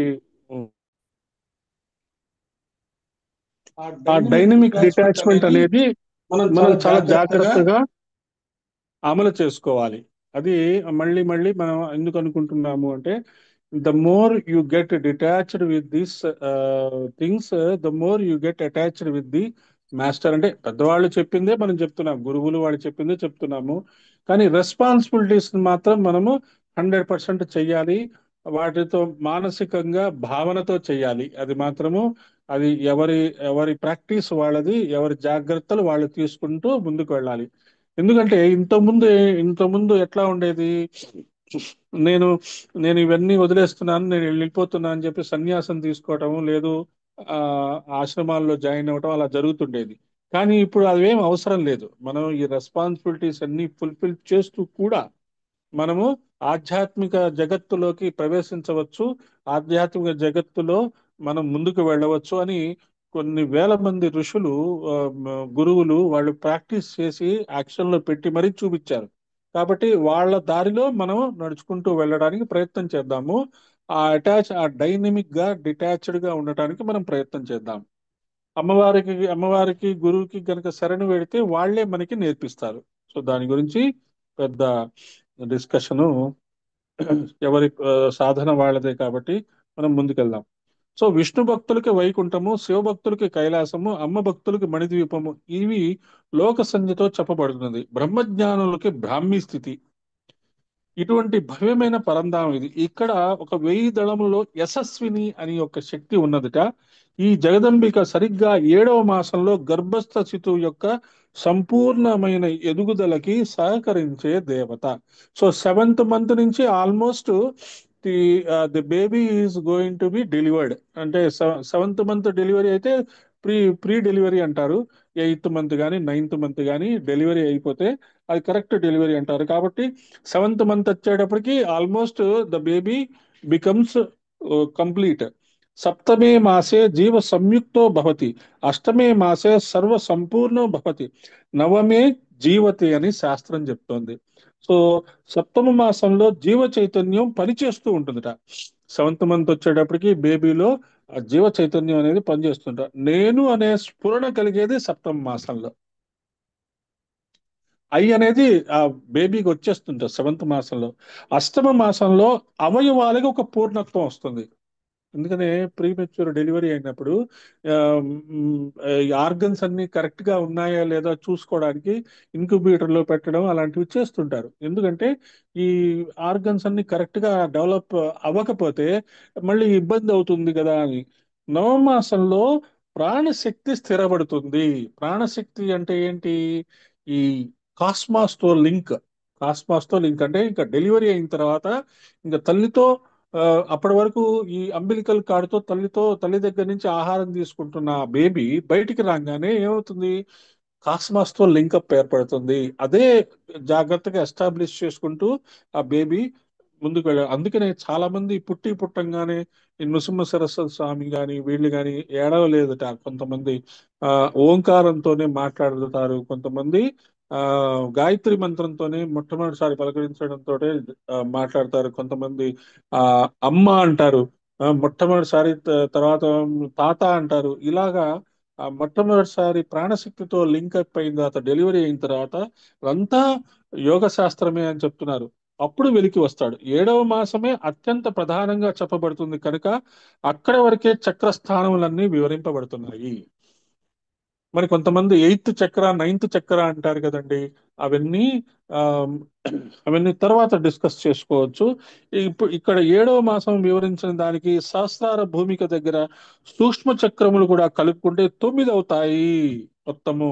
నవమాసములు పూర్ణమైన ఎదుగుదలకి నవగ్రహ శక్తులకి సంబంధం ఉంది.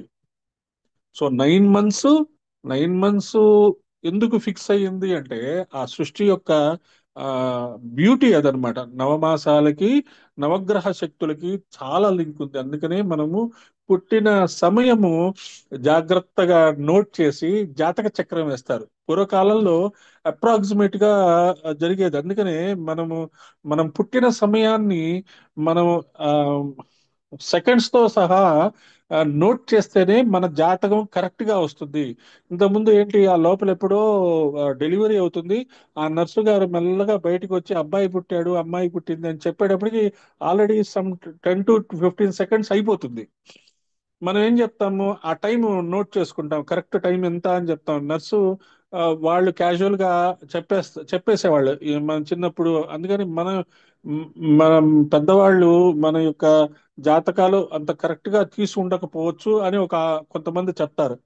ఇప్పుడు వచ్చే వాళ్ళ పిల్లలు తర్వాత తర్వాత ఏంటి, హాస్పిటల్స్ లో కూడా మనం ఈ బర్త్ టైం అనేది ఇంపార్టెన్స్ మనం ముందుగా వాళ్ళకి చెప్పి కరెక్ట్ గా నోట్ చేయండి అని చెప్తుంటాం. కాబట్టి వాళ్ళు టైం ప్రకారము ఆ టైం అండ్ సెకండ్స్ నోట్ చేస్తున్నారు.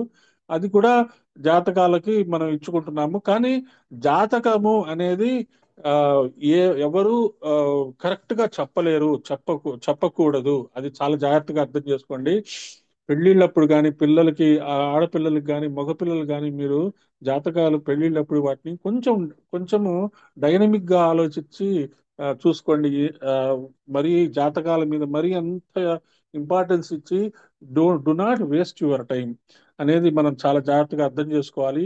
ఏదైనా సరే మనలో ఈ ప్రాబ్లమ్స్ ఏమన్నా ఉంటే మనకి గాయత్రి మంత్రం, మనం రెగ్యులర్ గా చేస్తున్న లలితా సహస్రనామం కానీ, గాయత్రి మంత్రం కానీ, గాయత్రి యజ్ఞం కానీ, మనం చేసే ఈ ధ్యాన పరంపర కానీ, ఇవన్నీ మన జాతకాలని 100% సెట్ చేస్తాయి. కాబట్టి దాని గురించి ఎక్కువ ఆలోచించకుండా మనం ముందుకెళ్దాం. నవగ్రహ శక్తులకు సంబంధం ఉంది. సంఖ్యాశాస్త్రంలో నవమ ఒక పూర్ణత్వం గనుక చిట్ట చివరి అమ్మవారి చక్రంలో నవ ఆవరణలకి ఒక శాస్త్రీయమైన అనుబంధం ఉన్నది. కాబట్టి 9 అనేది మోస్ట్ ఇంపార్టెంట్ నెంబర్ అనేది మనం జాగ్రత్తగా అర్థం చేసుకోవాలి. నవరాత్రులు కానీ, నవ ఆవరణలు కానీ, నవమాసములు కానీ, నవగ్రహాలు కానీ, ఇవన్నీ మనకి 9 అనేది చాలా ఇంపార్టెంట్ నెంబరు. అందుకనే చాలా మంది వెహికల్ నెంబర్స్ లో కానీ వాటిలో కానీ 9 కాంబినేషన్ చూసుకుంటారు. సర్వవర్ణోపశోభిత శ్రీ సర్వవర్ణోపశోభితాయే నమః. ఇంతవరకు ఒక్కొక్క చక్రంలో దేవతల్లో ఒకరు రక్తవర్ణ, ఒకరు శుక్లవర్ణ, ఒకరు పీతవర్ణ. ఇక్కడ తల్లి సర్వవర్ణోపశోభిత, అన్ని రంగులతో ప్రకాశిస్తూ ఉంటుంది. ఈ తల్లినే మనం ఉపాసిస్తూ సంధ్యాకాలంలో సర్వవర్ణే మహాదేవి సంధ్యా విద్యే సరస్వతి అని నమస్కరిస్తాం. సంధ్యాకాలం అంటే పొద్దున సాయంత్రమా?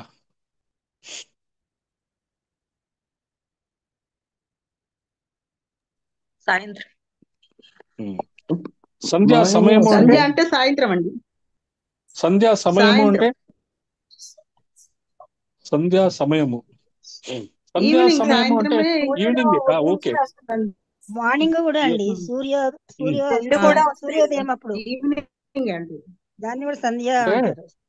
ఉషకాలము సంధ్యాకాలము అంటాం మనం మామూలుగా. ఆ, లిటరల్ గా మనం ఆలోచిస్తే అవును. ఉషోదయము అంటే పొద్దున, సంధ్యాకాలం అంటే జనరల్ సెన్స్ లో సాయంత్రం కూడా మనం ఈవినింగ్ చెప్పుకుంటాం. కరెక్ట్, 100% అవును. కరెక్ట్. కానీ సంధ్యాకాలము అనేది, సంధ్యా సమయము, సంధ్యాకాలం అనేది ఇంకొక డైనమిక్ మీనింగ్ ఒకటి ఉంటుంది. ఏంటంటే నైట్.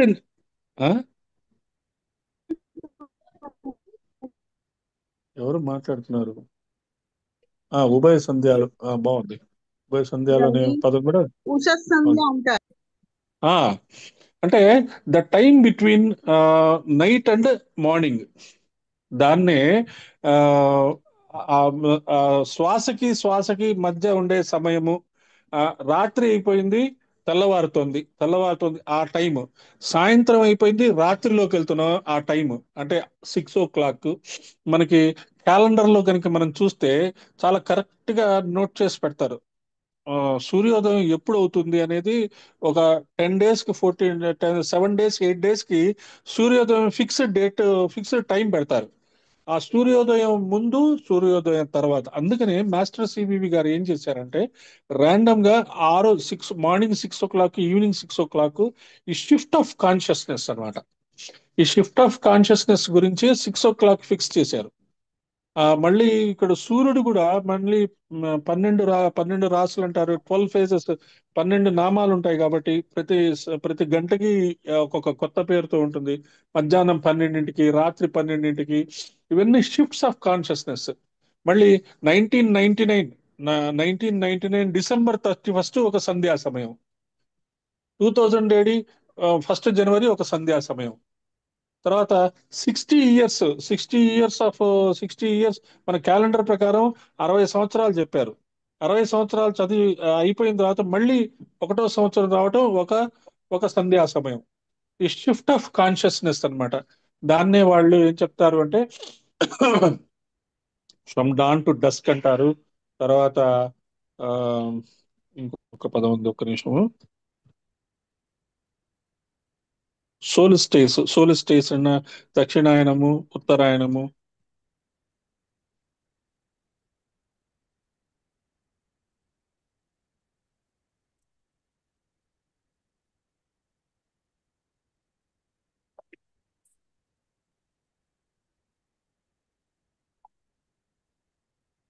ట్వైలైట్.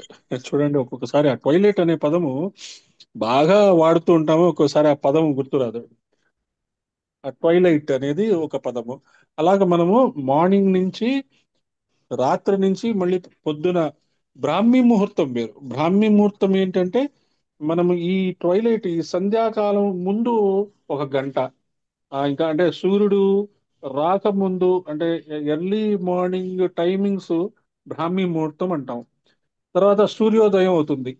సూర్యోదయం అయిపోయిన తర్వాత మళ్ళీ డే టైం అయిపోయిన తర్వాత మళ్ళీ సాయంత్రం అస్తమయం అవుతుంది. అస్తమయం అయ్యి చంద్రుడి పైకి రావటము, చీకటి రావటము అది ఉంటుంది. అందుకని ఆ ఆ కార్నర్స్ లో మనము ఆ చాలా ఆ, ఒక చేతనత్వ మార్పు తెలుస్తుంది. ఇంకా డీప్ గా వెళితే మనకి మనకి రూమ్ కి ఉండే గడపలు కూడా ఈ సంధ్యా సమయంగా చెప్తారు. అందుకనే నృసింహ సరస్వతి ఆ, ఆ, నరసింహ అవతారంలో ఆయన హిరణ్యాక్షుడు ఆ అడుగుతాడు, ఆ వరం కోరుకుంటాడు.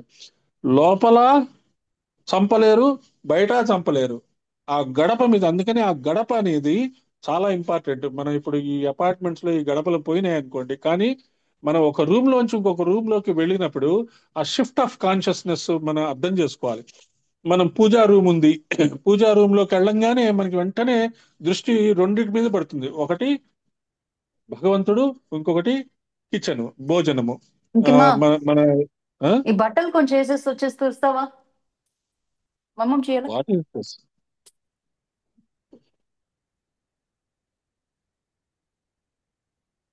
Why do you speak when mic's on? I couldn't understand. Mic on ఎందుకు పెట్టుకొని మళ్ళీ ఆఫ్ చేసుకో, ఇవన్నీ రికార్డ్ అవుతాయి. ఓకే, కాబట్టి మనము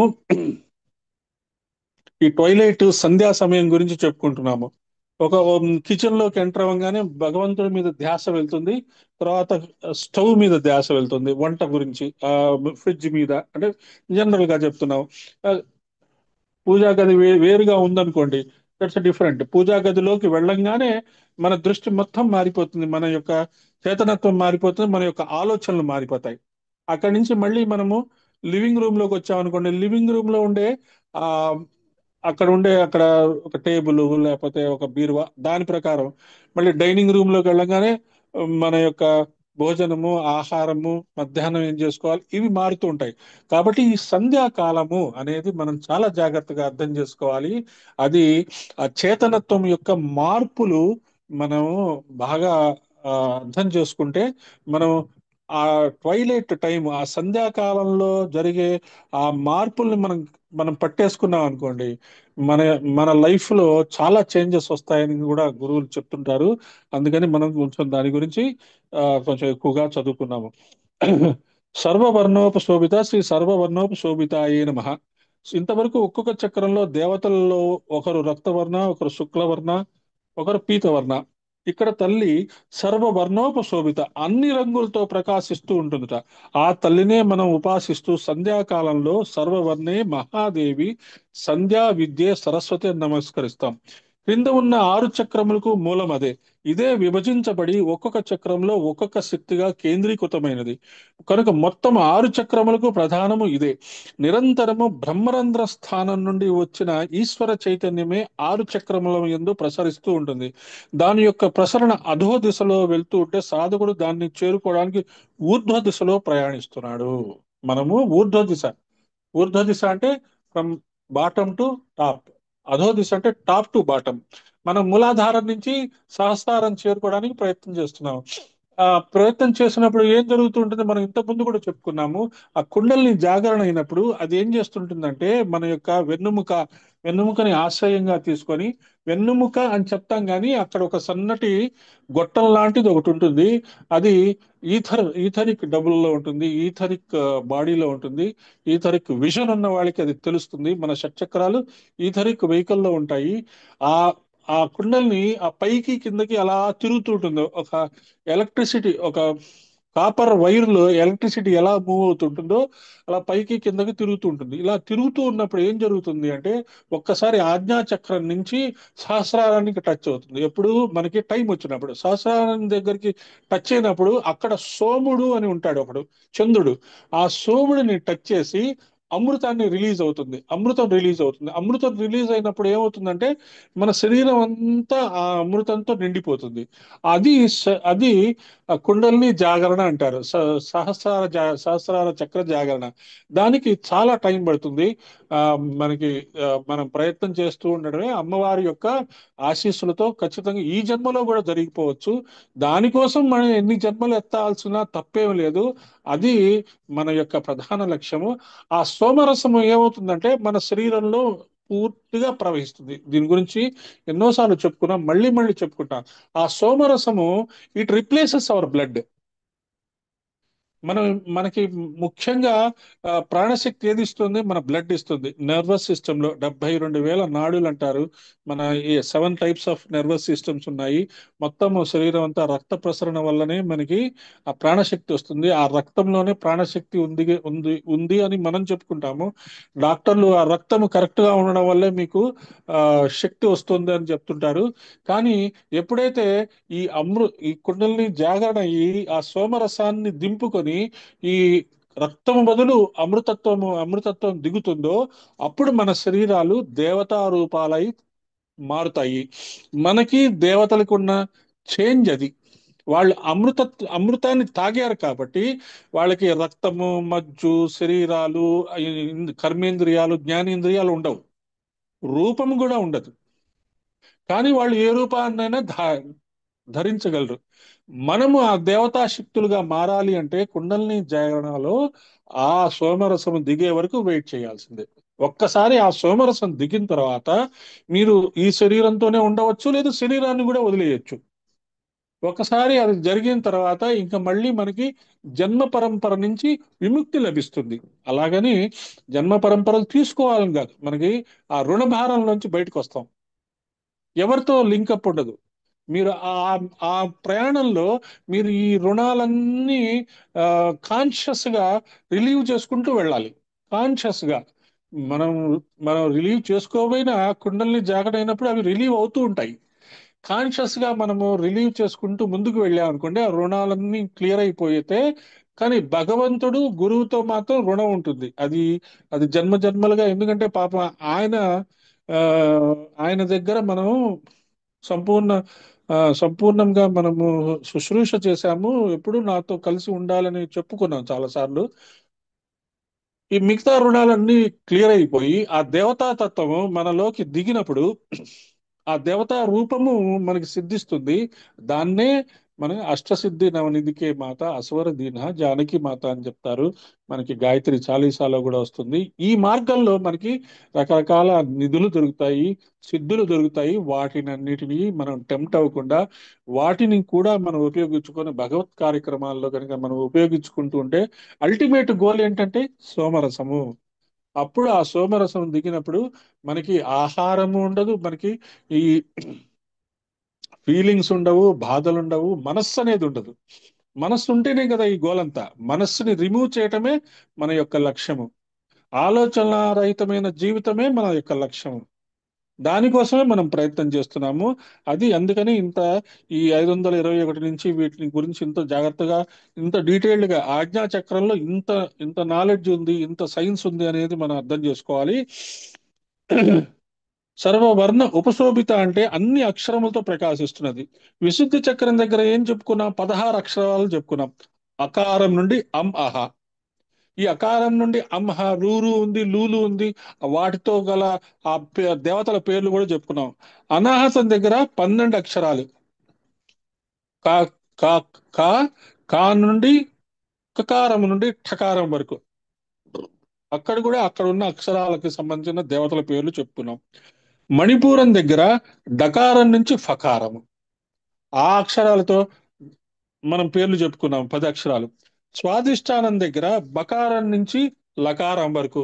అక్కడ కూడా ఆ అక్షరాలతో ఉన్న పేర్లు చెప్పుకున్నాం. మూలాధారం దగ్గర వా స ష స వరకు. ఆజ్ఞా చక్రం దగ్గర హాక్ష. చూడండి ఇక్కడ డిఫరెంట్ గా ఉంది. మనం మామూలుగా మనం మూలాధారం దగ్గర నుంచి సహస్రారానికి వెళ్ళిపోయి మళ్ళీ సహస్రానికి కిందకి వెళ్తాం, కానీ ఇక్కడ మాత్రం ఎప్పుడు ఈ నవమాసాలు, దానికి కావాల్సిన ఆ, ఆ, నవరాత్రులు, ఈ నవగ్రహాలు, మన యొక్క చేతనత్వం మారటము,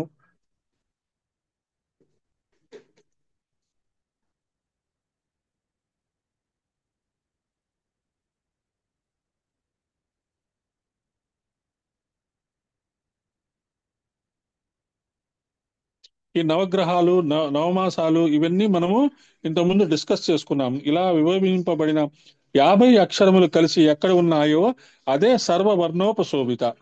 అందుకే అక్షరాల్లో మొదటి క్రమము అ, ఆ, ఈలతోనే ప్రారంభిస్తాము. కనుక అదే క్రమంలో ఆలు ఎక్కడ ఉన్నాయో ఆ స్థానం నుండే ప్రారంభించారు. విశుద్ధి చక్ర నిలయ నుండి మొదలు పెట్టి క్రమంగా షాతో పూర్తవుతాయి. కనుక ఆజ్ఞా చక్రంతో పూర్తి చేశారు. ఇది ఒక క్రమము. ఇదే విధంగా సృష్టి ఆరంభం కూడా ఇలాగే జరిగింది. ఆకాశాద్దు వాయుజ వాయోరగ్ని. ఆకాశ ఆకాశాద్ వాయు వాయోరగ్ని. ఈ పంచభూత క్రమం తర్వాత మనశ్చక్రం నుంచి చూపించి వీటన్నిటినీ మూలమైన పరమాత్మ తత్వాన్ని సహస్రార స్థానంలో అనుసంధానం చేస్తున్నారు. శ్రీ విద్యలో ప్రధానంగా ఆయా చక్రములందు అక్షరములను న్యాసం చేసుకుంటూ చేసేది మాతృకా న్యాసము. మాతృకా న్యాసము మనం చేస్తాము. శ్రీచక్రంలో, శ్రీ విద్యలో ఉంటుంది అది. అని అంతర్యాత్ మాతృకాన్యాసం అని చెప్తున్నారు. అయితే కేవలం అక్కడితో ఆగకుండా అక్కడున్న యోగిని దేవతలు అంటే డాకిని, హాకిని మొదలైన వారి గురించి చెప్పడం జరిగింది. మనము ఈ షట్చక్రాల్లో అక్కడున్న యోగినుల గురించి కూడా మనం మాట్లాడుకున్నాము.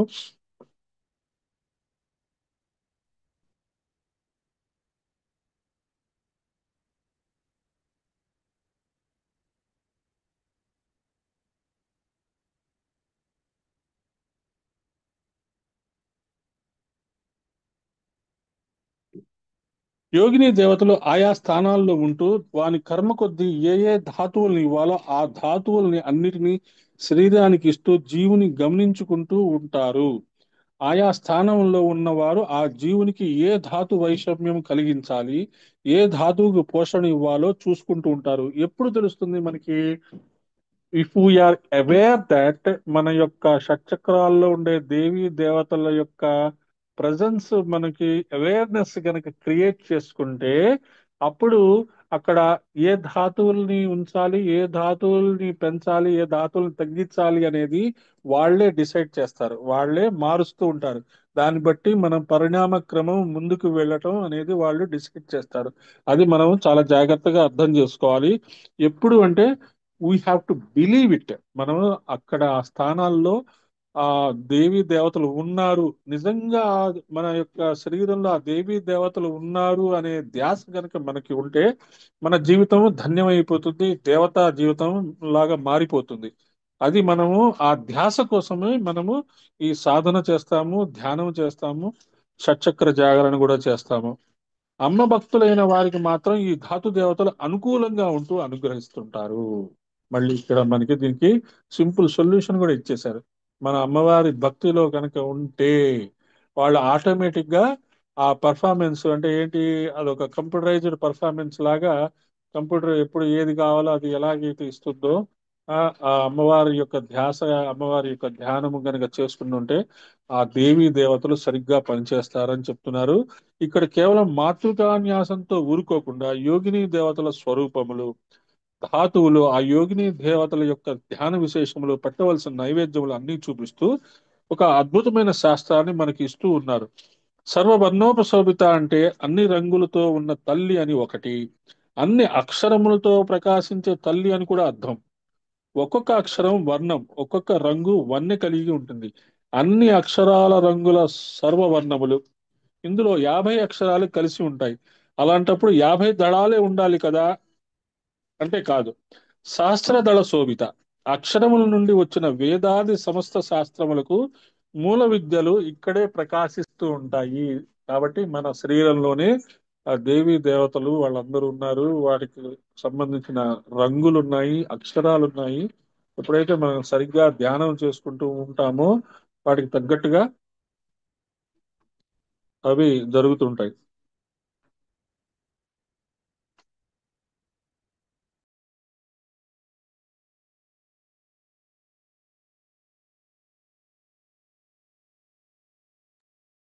సర్వాయుధ ధర, శ్రీ సర్వాయుధ ధరాయే నమః. మిగిలిన దేవతలు 4 చేతుల్లో 4 ఆయుధాలు పట్టుకున్నారు. ఇక్కడ ఆయుధాల సంఖ్య కూడా లెక్కించడానికి వీలు కానంతగా ఉంది. అనంతాలైన శక్తులు అనంతాలైన ఆయుధాలుగా చెప్పబడుతున్నాయి. శక్తుల్ని ప్రకటించడానికి సాధనలే ఆయుధాలు. అనంత శక్తులని ప్రసరించే జగదంబిక యొక్క స్థానము సహస్రారం కనుక సర్వాయుధ ధర అన్నారు. ఆవిడ అమ్మవారు, అమ్మవారు ఎక్కడ ఉంటుంది? సహస్రారంలో ఉంటుంది. కాబట్టి ఆవిడ దగ్గరే అన్ని ఆయుధాలు ఉంటాయి. మనము కూడా కొన్ని ఆయుధాలు ధరించవచ్చు. ఉదాహరణకి మనము టైంని కరెక్ట్ గా మనం ఉపయోగించుకుంటూ ఉన్నాం అనుకోండి, మనకి కూడా ఆ విష్ణు చక్రము మనకి ఆ తెలిసిపోయింది అని అర్థం చేసుకోవచ్చు. మన యొక్క శక్తితో, మన యొక్క ఆరోగ్య శక్తితో, మన యొక్క పవర్ తో మనము పని చేస్తున్నాం అనుకోండి, ఆ అమ్మవారి యొక్క గద మన మనకి ఆ అణుకుగా ఉన్నది, ఆ గదతో మనం పనులు చేస్తున్నామని అర్థం చేసుకోవచ్చు.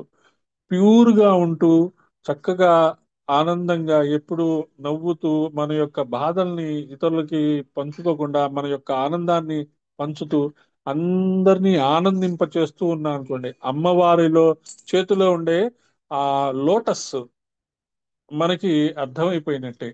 అలాగా అమ్మవారికి అయ్యవారికి ఉన్న వాళ్ళ చేతుల్లో ఉండే ఆయుధాల వెనకాల ఉండే ఆ సీక్రెట్స్ ని కనుక మనం తెలుసుకోగలిగితే ఆ ఆయుధాలు మనకి కూడా పనిచేస్తాయి అని మనం అర్థం చేసుకోవచ్చు. సహస్రాణి సహస్రద బాహో తవ హేతయ, రుద్ర మంత్రాలలో కూడా చెప్పబడింది. అనంతములైన బాహువులను, అనంతమైన ఆయుధాలు ధరించిన ఆ పరమేశ్వర తేజస్సుని వర్ణించారు. ఆ తేజస్సు ఇక్కడ ప్రకాశిస్తున్నది కనుక సర్వాయుధ ధర. ఈ షట్చక్ర దేవతలకు ఏ ఏ ఆయుధాలు ఉన్నాయో ఆ ఆయుధాలన్నిటికీ మూల శక్తులు ఈ తల్లి వద్ద ఉన్నాయి. ఈ సహస్రారము పరమ గమ్యమైనది. ఇక్కడ శుక్ల ధాతువునందు నిష్ఠిత అయి ఉంటుంది. అనగా శుక్ల ధాతువుకి అధిష్టాన దేవత. అందుకనే తర్వాతి నామము శుక్ల సంస్థిత. శుక్ల ధాతువుకి కూడా ఆవిడ అధిష్టాన దేవత. 531 ఏం చెప్తున్నారు? శుక్ల సంస్థిత, శ్రీ శుక్ల సంస్థితాయ నమః. జీవోత్పత్తికి మూలమైన బీజానికి అధిష్టానమైన దేవత. శుక్ల సంస్థిత అంటే జీవ ఉత్పత్తికి ఆవిడే మూలం. ఈ బీజమే శుక్లం అని చెప్పబడుతుంది. ఈ శుక్లము ద్వారా జీవుడు మాతృగర్భంలో ప్రవేశిస్తాడు. ఏ జీవుడు ఏ విధంగా ఎక్కడ ప్రవేశించాలి అనేది చూసేది ఆ తల్లే. శుక్ల ధాతువుకి నియామకురాలు, ప్రధాన బీజ స్వరూపిణి, శరీరాన ప్రధానమైన ఓజస్సు అనే ధాతువుని అధిష్టానంగా కలిగి ఉన్నది. కాబట్టి ఓజస్సు, తేజస్సు, వర్చస్సు ఈ మూడు ఒక అద్భుతమైన ధాతువులుగా చెప్పబడుతున్నాయి. ఆ ఓజస్సు అనే దానికి శుక్ల సంస్థిత, శ్రీ శుక్ల సంస్థితాయే నమః అనే నామం చెప్తున్నారు. సర్వతోముఖి, శ్రీ సర్వతోముఖై నమః. ఇంతవరకు 6 చక్రాల వద్ద 1, 2, 3 అని చెప్పుకున్నాం. కానీ ఈ తల్లి సర్వతోముఖి, అన్ని వైపులా ముఖాలే. అన్ని వైపులా ముఖాలంటే సహస్ర శీర్ష పురుష సహస్రాక్ష సహస్రపాత్. మొత్తానికి ఒక అనంతమైన శక్తి ఉంది. అనంత శక్తి అంటే సర్వ విశ్వాన్ని నడిపే సర్వవ్యాపకమైన ఏ మహా చైతన్యం ఉందో ఆ మహా చైతన్యము అమృతాదేవితో మొదలు క్షమావతి వరకు 50 వర్ణాది దేవతల రూపాలు తానే అయి ఉన్నాయి. అది మనం అర్థం చేసుకోవాలి. ఆ ఈ నుంచి హాక్ష వరకు ఆ దేవతల పేర్లు చెప్పి ఉన్నారు కదా, మనం తలుచుకున్నాం కదా. అవి ఆ 50 దేవతల యొక్క పేర్లు. వాటిని ఉదాహరణకి మనకి ఈలు అప్పుడు ఏం చెప్పారు? అమృత, ఆకర్షణి, ఇంద్రాణి, ఈశాని, ఉషక్కేసి, ఊర్ధ్వ, రుద్ధిధ, రుకార, లుకార, లూష, ఏకపద, ఐశ్వర్య, ఓంకారి, ఔషధి, అంబిక, అక్షర, అమ్మహ. అక్కడ వరకు మనకి 16 పేర్లు వచ్చేసినాయి. వీటినే మొదటి అక్షరాలు చూస్తే అ ఆ, ఇ ఈ, ఉ ఊ, రు రు, లు లు, ఏ, ఐ, ఓ, ఔ, అం, అహ. ఇలా 16 అక్షరాలుగా మనకి చెప్పి ఉన్నారు. ఆ 16 అక్షరాలకు సంబంధించిన ఆ దేవి దేవతలు మనం అక్కడ తెలుసుకున్నాం. అలాగే మిగతా పదాలతో కూడా మనకి ఆ అవి చెప్పుకున్నప్పుడు మనము ఆ దేవతల యొక్క పేర్లు మనం తెలుసుకున్నాము.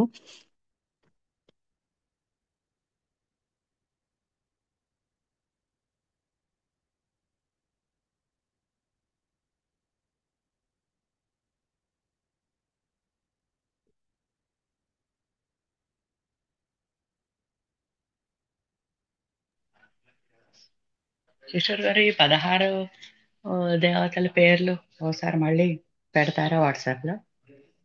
పెడతానండి, పెడతాను పేర్లు. నేను అదే నమస్తే. చూస్తున్నాను, నేను అన్ని ఒక్కసారి ఈ 16 50 దేవతల పేర్లు ఒకసారి నేను చూసి రాస్తాను నేను. అది ఇప్పుడు చెప్దాం అనుకున్నాను. అంటే పేజెస్ విడివిడిగా చెప్పబడి ఉన్నాయి. అది మనం ఓజస్సు, తేజస్సు, ఇంకోటి ఏంటన్నారు? వర్చస్సు మూడు రకాలైన వర్చస్సు. మూడు రకాలైన తే- ఇవి ఉంటాయి. అంటే దాన్ని ఎలా చెప్పుకోవాలంటే మనలో ఉండే చైతన్యత్వము ఆ మూడు రకాలుగా బయటికి కనపడుతూ ఉంటుంది, బయటికి తెలుస్తూ ఉంటుంది. వీళ్ళ మొహాల్లో వర్చస్సు చాలా గొప్పగా ఉంటుంది అని మనం మామూలుగా ఆ, తేజస్సు మనం మామూలుగా చెప్పుకుంటాం. ఓజస్సు అనేది అది మామూలుగా వర్చస్సు తేజస్సు అనేది కామన్ గా వాడుకుంటాం, కానీ ఆ ఓజస్సు తేజస్సు వర్చస్సు అనేది అది మామూలుగా మన నార్మల్ ఐస్ తో చూడలేనివి. అవిగా వాటిని మూడు రకాలైన చేతనత్వం మనలో వెలుగుతూ ఉంటుంది. అది సాధనలో ముందుకెళ్లే కొద్దీ వాటిని చెప్తారు. వాటి యొక్క డెఫినేషన్స్ కూడా మనం తెలుసుకుందాము. ఎలాంగ్ విత్ చక్రాస్, ఒక్కొక్క దళాల నుంచి చక్రాస్ తో పాటు ఈ చెప్తాను 16 దళాలు, 16 దేవతలు. ఇస్తాను థ్యాంక్ యూ. ఇస్తాను ఇస్తాను ఇస్తాను. ఇంకొకటి కూడా అండి గురుగారు, అది మూలాధారం నుంచి మాకు చక్ర ధ్యానం చేయించాలి ఒకసారి. మీరు మామూలుగా ఈ సకల సమర్థ సద్గురు స్పర్శ ధ్యానములో చేస్తున్నాం భాగం మార్నింగ్ అది చేస్తున్నారు కదా. చేస్తున్నాం మేము. చెప్తున్నారు కదా. కానీ ఒకటి అదే మూలాధారం చేయాలి అన్నారు. అంటే అదే మిమ్మల్ని అడుగుదాం ఒకసారి, ఒక మూలాధారం మీద ఎలా ధ్యానం చేయాలి అనేది మిమ్మల్ని అంటే అడగాలి మనము అనుకున్నాను. కరెక్టే. మనము సకల సమర్థ సద్గురు స్పర్శ ధ్యానములో సమయాభావం వల్ల మిగతా స్టెప్స్ ఉండడం వల్ల మనము ఈ షట్చక్రాలు, అక్కడ ఉన్న అక్షరాలు వాటి గురించి ఎక్కువ డిస్కస్ చేసుకోకుండా కేవలం దళాలు మాత్రమే తలుచుకుంటూ, రంగులు మాత్రమే తలుచుకుంటూ వెళ్తున్నాము. ఆ ఎందుకంటే ఆ సకల సమర్థ సద్గురు స్పర్శ ధ్యానము వల్ల చేసేటప్పుడు మిగతా స్టెప్స్ వల్ల చాలా టైం పడుతుంది మనకి. మాక్సిమము ఏదైనా ధ్యానము నా యొక్క ఆలోచన ఏంటంటే అరగంట కంటే ఎక్కువ చేయడం అనవసరము అని. ఇలా మనం ఆ ధ్యానం గురించి ఆ వివరాలన్నీ చెప్పుకుంటూ పోతుంటే 45 మినిట్స్ 1 అవర్ అయిపోతుంది. 1 అవర్ మనం స్టాండర్డ్ గా ఉండడం కష్టమే. కాబట్టి అలా కాకుండా విడిగా మనము ఈ షట్చక్ర ధ్యానము ఆ, అక్షరాలతో అక్షరాలతో కూడా చేసుకోవచ్చు. మనకి గురువు గారు యొక్క ఆత్మకథ ఒకటి చెప్పబడింది, అదొకటి చేసుకోవచ్చు. లేదు కేవలం ఈ అక్షరాలు దేవతలు దళాలు ఇది కూడా మనం ఒక రోజు చేసుకుందాం ఖచ్చితంగా. మంచి పర్వదినం చూసుకొని చేసుకుందాం ఖచ్చితంగా. మీరు చెప్పిన పాయింట్ నోట్ చేసుకున్నాను. Definitely will do that. సరే థ్యాంక్ యూ. సర్వోదన ప్రీత చిత్త. ఇంకా ఎన్ని మినిట్స్ ఉంది? 5 మినిట్స్ ఉంది. ఓదనము అంటే సర్వోదన ప్రీత చిత్త. శ్రీ సర్వోదన ప్రీత చిత్తాయ నమః. ఓదనము అంటే ఆహారము. అన్ని ఆహారములు ఈవిడికి ఇష్టమే. వెనుక విడివిడిగా ఏ ఆహార పదార్థాలు చెప్పారో అవన్నీ కలిపి అమ్మవారికి నివేదన చేసుకోవచ్చు. మనం అన్ని రకాల ఆహారాలు చెప్పుకున్నాము. గూడ అన్నం చెప్పుకున్నాము, ఆ, ఇది ఈ రైస్ చెప్పుకున్నాము, పెసరపప్పు రైస్ చెప్పుకున్నాం, అన్ని చెప్పుకున్నాం. అది కూడా మళ్ళీ మనం ఒకసారి రాసుకుందాం. ఈ అమ్మవారి నివేదన చేసుకోవచ్చు. ఎవరికి? లలిత పరా భట్టారిక అని చెప్పబడుతూ ఏ తల్లి సహస్రారంలో భాసిస్తున్నదో ఆ తల్లికి మునుపు చెప్పిన 6 రకాల పదార్థములు విడివిడిగా వండి నివేదన చేయవచ్చు. దీనివల్ల సర్వ ధాతు పుష్టి ఏర్పడుతుంది. ఆ ధాతువులు కరెక్ట్ గా ఏర్పడతాయి అని చెప్తున్నారు. ఇలాగే శాస్త్రం చెప్పిన సర్వవిధ నివేదన పదార్థాలు పెట్టవచ్చు. సర్వోదన అనగా శాస్త్రము చెప్పిన సర్వ సాత్విక పదార్థములు అన్నీ కూడా అమ్మవారికి నివేదన చేయవచ్చు. పైన చెప్పిన ఈ 6 నివేదనలు గాని స్వీకరిస్తే గర్భస్థ శిశువు విషయంలో సర్వేంద్రియములకు పుష్టి ఏర్పడుతుంది. సర్వ జగతిని ఆహరించున్నది యస్య బ్రహ్మాచ క్షత్రంచోభే భవత ఓదన అని శృతి వాక్యం చెప్పబడింది. అన్ని పదార్థాల యొక్క అన్న పదార్థముల యొక్క వైశిష్ట్యాన్ని చెప్పారు. పుట్టుక వచ్చింది అన్నం వలన, శరీరం పెరుగుతున్నది అన్నం వలన. అన్నాదేవ భవంతి భూతాని. భూతములు అన్నం వల్లనే కలుగుతాయి. భూతములు అంటే ఇక్కడ 5 ఎలిమెంట్స్ లెక్క, భూతాలు కాదు. అన్నము అన్నం నా వింధ్యాత్, అన్నం నా పరిచక్షీత అనేది వేదవచనాలు. సర్వోదన ప్రీత చిత్త అంటే మరొక విషయం. ఆహారము అనగా విషయములు. సర్వ విషయములందు సమబుద్ధి కలిగే బ్రాహ్మి స్థితి.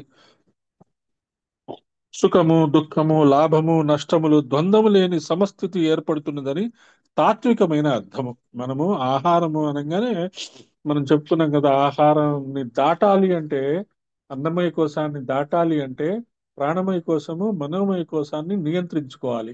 అన్నమయ కోశము, ప్రాణమయ కోశము, మనోమయ కోశాన్ని నియంత్రించుకోగలిగితే ఇంకంతా ఉండేది విజ్ఞానమయ కోశము, ఆనందమయ కోశము. కాబట్టి వీటిని గనుక మనం జాగ్రత్తగా ఒక లైన్ లో పెట్టుకోగలిగితే మనకి ఆ సహస్రార స్థానంలో ఉండే సోమరసం మనకి దిగుతుంది. తర్వాత యాకిన్యంబా స్వరూపిణి. శ్రీ యాకిన్యంబా స్వరూపిణి అయిన ఇక్కడ ఉన్న తల్లి యాకిని దేవి. ఈ తల్లి బీజములు, సంకేతములు అన్ని యకారంతో ఉంటాయి కనుక యాకిని.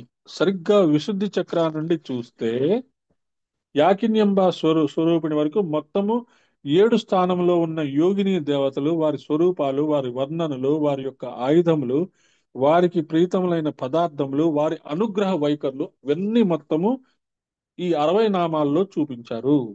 దీనికి పూర్వరంగంగా వజ్రేశ్వరి, వామదేవి అని 7 నామాలు, దాని చివరికి అనుసంధానం చేస్తూ స్వాహ, స్వధ, మతి, మేధ, శృతి, స్మృతి, అనుత్తమ అని 7 నామాలు ఉన్నాయి. మొత్తం లలితా సహస్రనామంలో ఒక్క పాదంలో 7 నామములు ఉన్న పాదము ఇది ఒక్కటే. కొన్ని చోట్ల 3 నామాలు, కొన్ని చోట్ల 2 నుంచి 5 నామాలు వచ్చిన సందర్భాలు ఉన్నాయి. ఇది ఇంతవరకు చెప్పిన దానికి ముగింపు.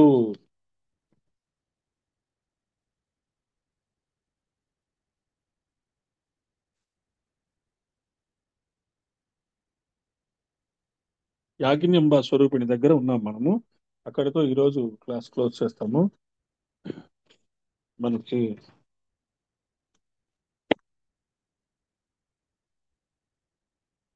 12 జనవరి ఈరోజు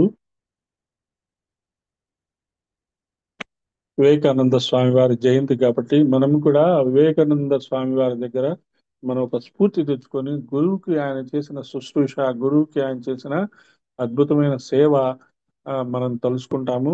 వివేకానందుల వారు ఆ ఆ, ఆయనకి ఆయన జీవితం అంతా భయంకరమైన పావర్టీ. ఆయనకి బ్రదర్స్ సిస్టర్స్ ఎంతో మంది ఉన్నారు. అంత బీదరికంలో అన్ని రోగాలతో, ఆయనకి డయాబెటీస్ ఉండేది. అన్ని రోగాలతో ఆయన ఫోకస్ ఎప్పుడు గురువు మీద, ఆ తత్వం మీద మాత్రమే ఉండి ప్రపంచానికి ఎంతో సేవ చేసిన ఆ వివేకానంద స్వామికి నమస్కారం చేసుకొని, ఆయన ఒక సత్శిష్యుడు అన్నమాట.